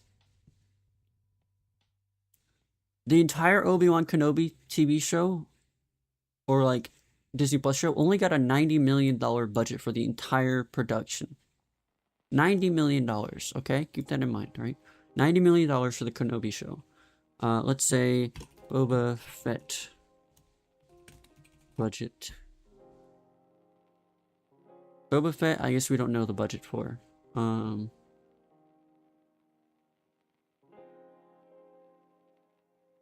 But the Acolyte got $230.8 million budget. Why did the Acolyte get a $230.8 million budget? Well, arguably the more important show, Kenobi show, only got $90 million. See what I mean? And then, let's say, not to mention the She-Hulk. She-Hulk got $150 million budget, or no, that was Winter Soldier, or Falcon and Winter Soldier. She-Hulk got, let's see, a total budget of $225 million. What are they doing with this money that they're being given? Because it wasn't going towards making the show better. Either one of them. That's my problem. That's my problem with all this politics stuff being pumped into our media. Is that they're misusing it. If you watch The Acolyte, I didn't watch The Acolyte, but I've seen enough of it to know that it was just terrible writing. Dude, I love Night Sisters. I love Night Sisters in the Clone Wars, and I love Night Sisters in Jedi Fallen Order and Jedi Survivor, although there was only one, technically, in those games. Marin. Loved her. She's awesome. Yeah.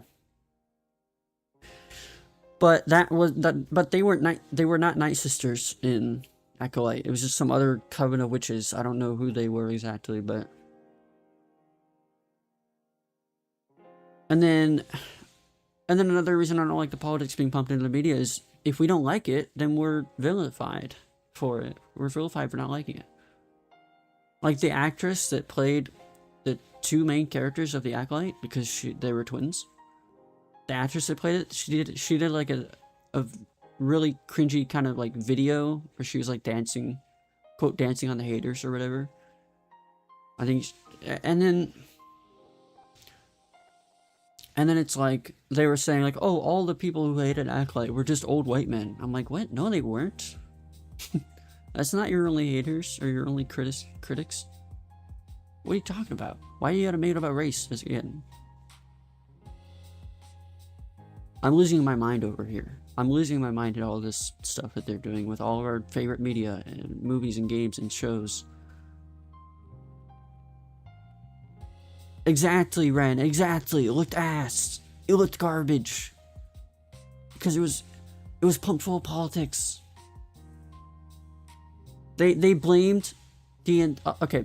I want you to know the writer. Hold on.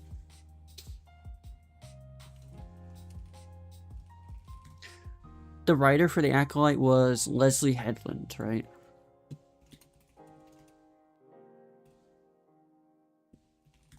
Leslie Headland's, I think, does she even have a wife? Is that the person?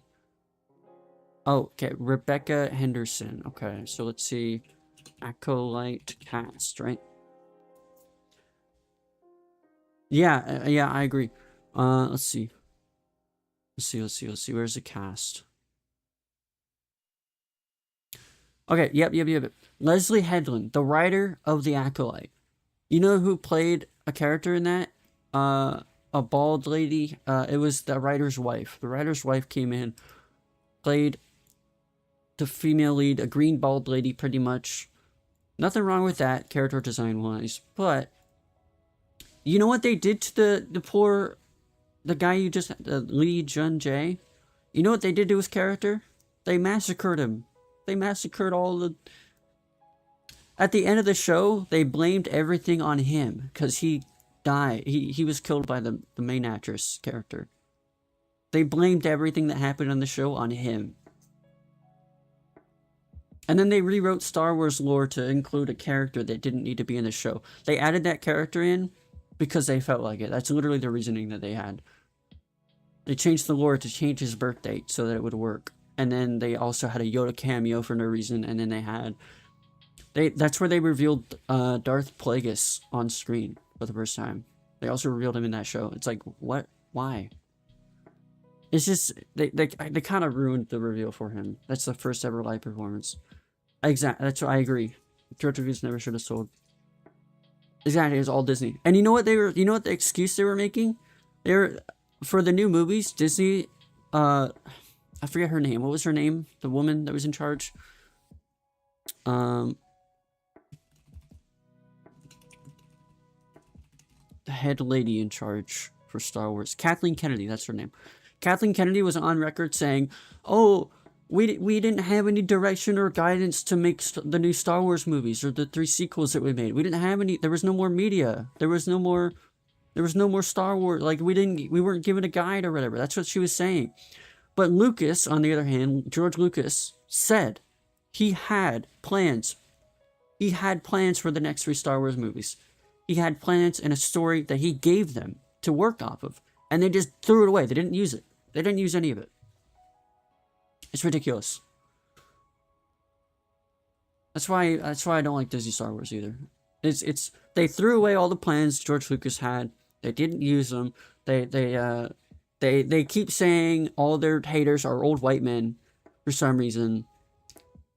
The actresses are crashing out when they don't like their show, calling them racist and sexist. And homophobic, probably, as well. And it's just like... And they're pumping a bunch of politics into it. That's why we don't want to watch it. The writing for The Acolyte was like a fan fiction. It was like fan fiction level writing. Yeah, Halo 4 era Halo hired people that hated Halo. I don't actually know how true that is. I remember I saw one employee said that they hated Halo, but I'm sure they were just talking about like they didn't like the direction Halo was going in, so they wanted to improve it or something. I don't know. Yeah, it was just... Yeah, I'm not gonna deny that there are racists and sexists and homophobes out there in the world. Definitely there are. There always have been. There always will be, probably as well. But that's not the majority of Star Wars fans, like they keep saying. Everyone just, like, they just assume that people who didn't like the show are racist, homophobes, sexist. And then they throw that word out there, completely demeaning the, like, watering down the meaning of the word. Like, if you call someone that nowadays, it's like, oh, yeah, okay, sure. Because it's like, it means nothing anymore. Because they keep using it so loosely. It's ridiculous.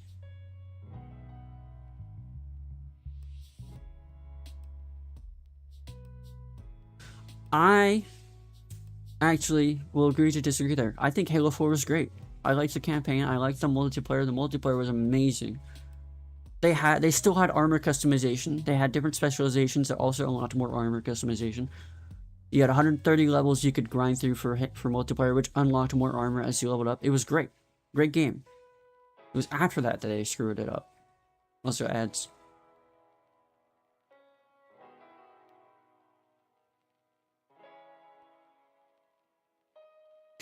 Dude, I don't think they ruined the Forerunners or Prometheans in Halo 4. I think they were great. It's just that they changed the aesthetic a little bit. And then Halo 5, and then they kept doubling down and made it worse. That's all it was. Halo 4 was good. I don't care. One of my favorite Halo games. Our style was just more realistic. It was good. I think I liked it. You're just mad that it's not Bungie and it wasn't the same art style. You don't like improvements. You don't even like Minecraft changes. What Avengers BS.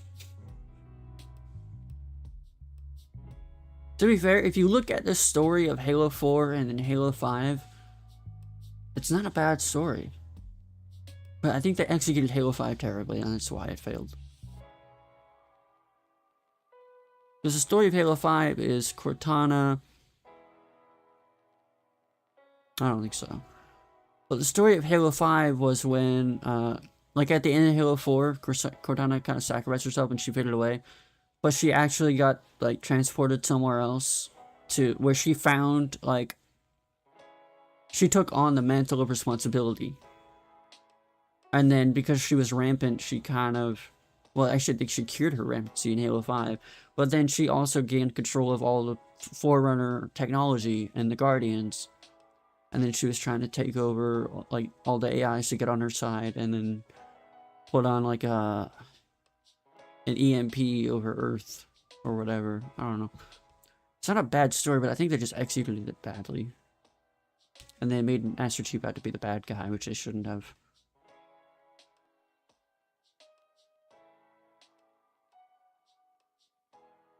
I mean, I liked that Chief was trying to go save her, but then realized she was doing bad things and they had to stop her.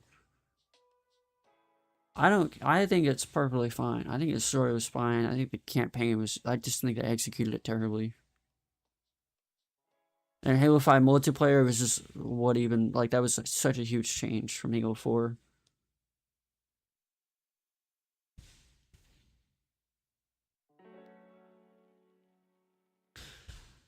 Honestly, I don't care what anyone says, Halo 4 was not a bad game. It was a good game. I liked all the changes and stuff. Also, it's part of my childhood. I can't dislike it. I remember I had a friend in elementary school that I would go over to his house every day, and we would play Halo 3 and stuff, like Forge mode and stuff. We'd just mess around on the 360. But then one day Halo 4 came out, and then he showed me that he had Halo 4. I'm like, oh my god, they made another one? And then we played that, and it was great. And I continued to play it on through 5th grade and stuff on the 360. It's great.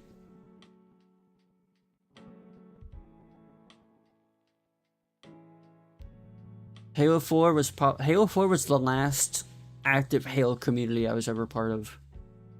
Just by playing the game online multiplayer. And it was a great community. They had clans, people were like role-playing clans and stuff. You had like clan training where you would just like go in and basically just like play shit. A lot of people took it seriously, but a lot of people also didn't take it seriously because it was just a game. It was a great time.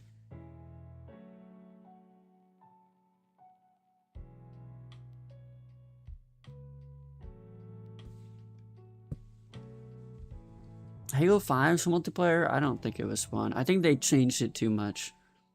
They added like ground pounding and shoulder charging, and they had loot boxes and everything. I don't think it was that fun. I think Halo 4 was way more fun, way better. You also own Master Chief Collection, which has Halo 4 in it, by the way. I didn't. Again, they changed it too much. And then in Halo 5's PvE, they have like team play mechanics where you gotta like direct your AI teammates, and I think that was kind of dumb. Like, why did they change it so much? They didn't need to change it so much. The Halo formula works. And again, I think Halo Infinite could have worked if they just updated it. They took too long to update it, and so it died. It died before it ever had a chance, really. All they had to do, they didn't need a stupid seasonal story model for their stupid multiplayer. You don't need story for it. They don't need seasonal story. It doesn't make any sense. Why do you need seasonal story in a PvP multiplayer game? You don't. You have the campaign for story. That's what people buy for the story. It was $60 for the campaign, and the PvP multiplayer was free to play. If we wanted story, we would go buy the damn campaign. Keep it in the campaign. We don't need a seasonal model for your damn multiplayer. You couldn't even keep up with it. You couldn't even keep up with your... You had the most minimal work you needed to do for season to keep up with the seasonal model, and you failed. How do you even fail that? You failed. All you needed to do was add a couple game modes and a couple maps. That's the only thing you needed. You didn't need story. You didn't even need to release the new maps and new PvP modes in a seasonal model. You could just... Oh my god, dude. You see how like annoying that is? You can see why I'm frustrated with that. The multiplayer wasn't bad. I hear a lot of people saying that in Halo Infinite's PvP wasn't bad. You know, it just wasn't bad. But they just didn't update it. It took way too long, focusing on nonsensical things that they didn't need. Also, the cosmetics sucked. Here, you unlocked a color, but you can only use it on this one armor core. And this one armor core only has a certain amount of helmets and stuff that you can use. It's like, what? This is why I say monetization ruined gaming, or cosmetic monetization ruined gaming. Loot boxes weren't preferable either. Pay-to-win loot boxes weren't preferable either. But neither is cosmetic monetization. Because they take away all the free cosmetics. You can't get them. You gotta pay. Or you gotta put in like an insane amount of effort to get cosmetics if you want to do it free. Or like, I don't even know. It's ridiculous, ultimately. That's why I would just... I don't... Instead of monetization, in-game microtransaction stores, make the game non-free-to-play. I don't care. I would rather purchase the game one time and be able to play it and get all my cosmetics and shit than being able to play it free-to-play and having to spend $20 on one cosmetic. Because by the time you buy 3 cosmetics, you've bought a new game. That's $60 right there. I would have rather just spent $60 on the game and moved on. Make another game in a year or two. That's another $60. Because that's cheaper than what they're doing. That's much cheaper. People are like, oh, but how are they gonna make money on the game? They make money when you buy it. That's what it's about. That's why they release it and they charge money for when you buy it, you know? Games were completely fine being sold for a one-time charge for the longest time. Now all of a sudden they don't have money because they don't have microtransactions. Now all of a sudden they need microtransactions to be profitable. What if you just made better games? What if you just did that, huh? You ever consider that? That's why the gaming industry is infuriating right now, especially AAA. And then you got Call of Duty over there, charging $70 for the game and $20 cosmetic items, microtransactions. But they need that. They'll release another game in a year, but they need the microtransactions to make money on the game that they charge you $70 for. but they need your money. They're gonna go out of business. No, they're not. If Sony can blow $400, or not $400, if Sony could blow $200 million to $400 million on a game that they only kept up online for 11 days without going out of business, then literally they're fine. Not just Sony, but every other game company, every other AAA studio is just fine charging $60 for a one-time purchase. And then making a new game later. That's what it was forever. That's what it should be fine. Of course they're remastering Black Ops 1 and 2. Of course they are. They want more money. They want your nostalgia. They're using your nostalgia for more money. Because they realized Black Ops 7 got a lot of refunds. Because they pumped a lot of AI slop into it. So now they're like, okay, we need to go in a new direction. Let's remaster the games that were best-selling. Let's remaster our best-selling COD games. Of course you're gonna remaster it. That's what everybody's doing. That's what every game industry, every AAA studio is releasing remasters and remakes instead of just making a new damn game. Because it's like they've all lost the ability to make good new games. So they need the gamers' nostalgia to market off of. They need that nostalgia factor in order to pull you in and get you back in, to earn your trust back as a consumer. That's what they need. Because they can't do anything else. It's a little ridiculous. That's my take on it. It's just a little infuriating. Like, what is happening? What are y'all doing in the game industry these days?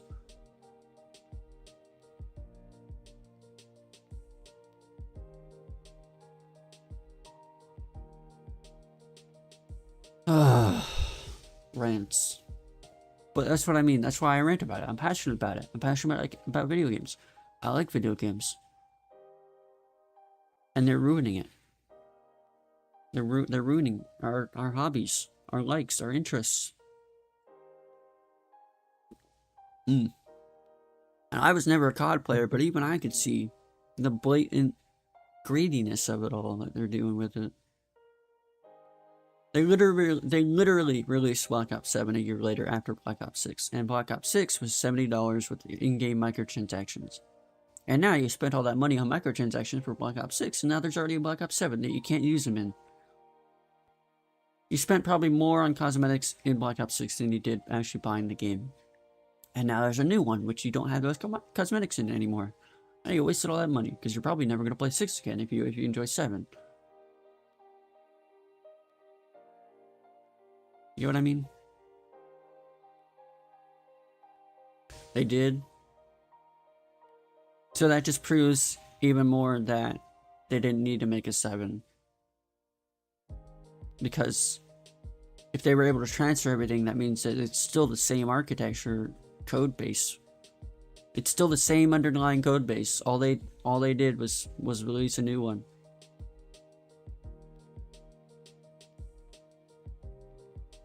They could have just updated 6. Or charged the customers again for 6. Which is not a good thing. Or they could have just released a new campaign for 6. And update multiplayer for 6. Because I guarantee you it's not that different. I haven't played either of them, but I guarantee it's not that different.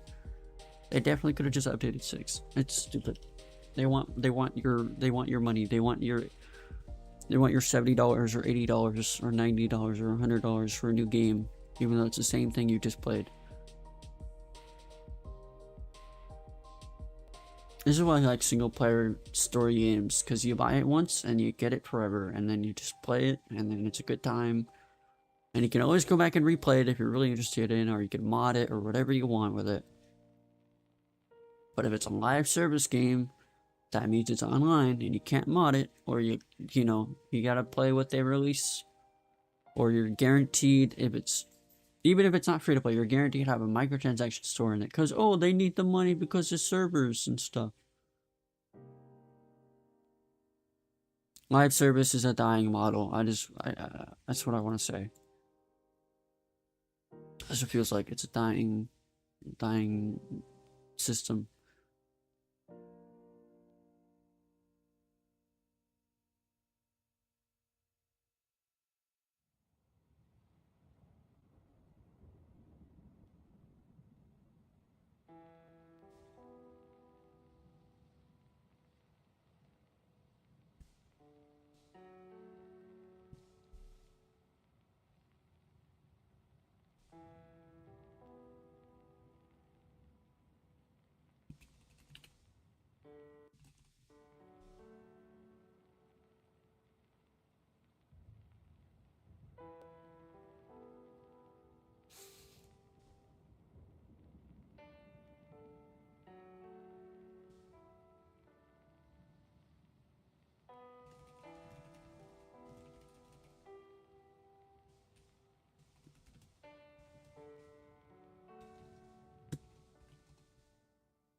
I gotta be done ranting. I can't keep ranting on it like I have been. I've been streaming for 2 hours now, and I've literally just been talking. Haven't done anything.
A dog hopped up on my bed.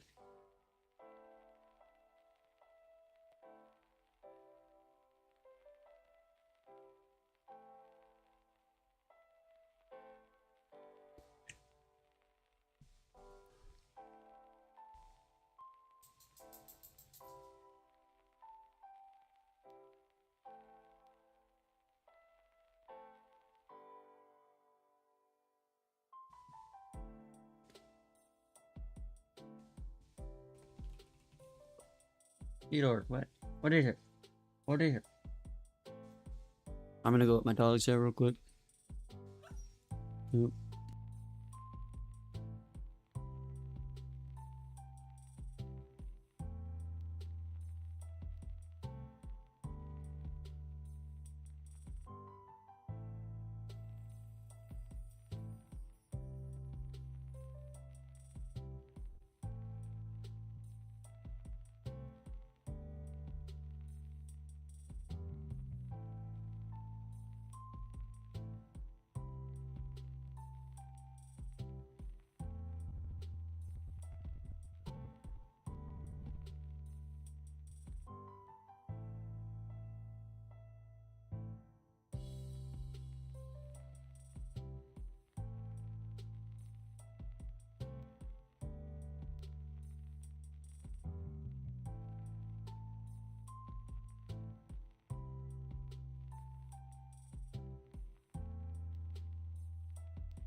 Alright.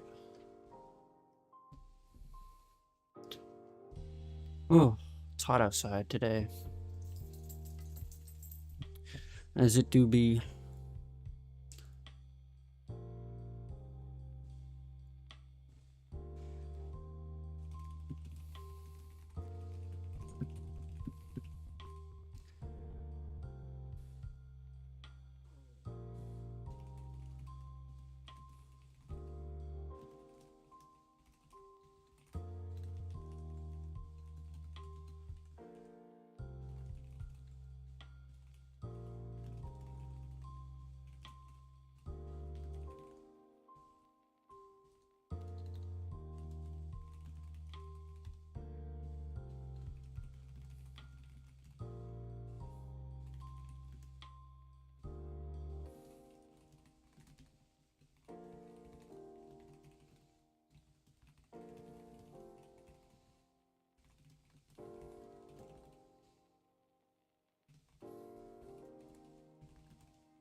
Hmm.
Okay. Hmm.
Hmm.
Alright, I'm gonna go with Mad Dogs and close the door.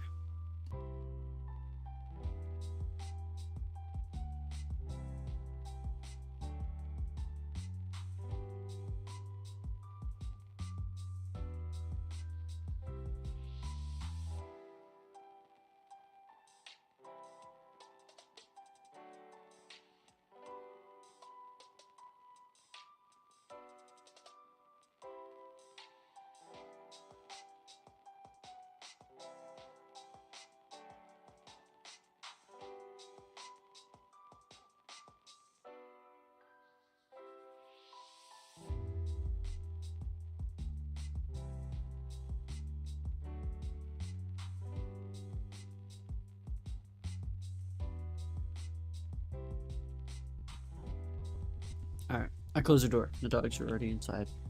I don't want to be out there any longer, I guess. Oh gosh. Alright. Well, I think I'm gonna end it here.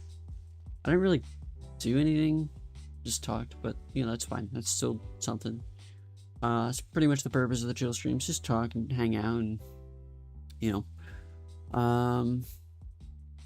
But besides that, I didn't do anything, like on my end, on like schoolwork or anything.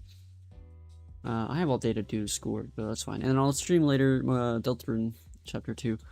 I'm just, you know, I think I'm gonna end it here because it's now no longer a morning stream. But also I'm hungry. I want to make some lunch. So, yeah, hey, thanks for tuning in, everyone. Thanks for watching, checking in, you know, chatting and just overall everything. Yeah, really appreciate it. I will be back later today with obviously Deltarune. Hopefully not too late because I feel like there's a time you gotta kind of play a game, but you know. Anyways, yeah. Let's see. Do we have much viewers here? We got 4. We can do a raid, Twitch. But anyways, I'll see you later, YouTube. Thanks so much.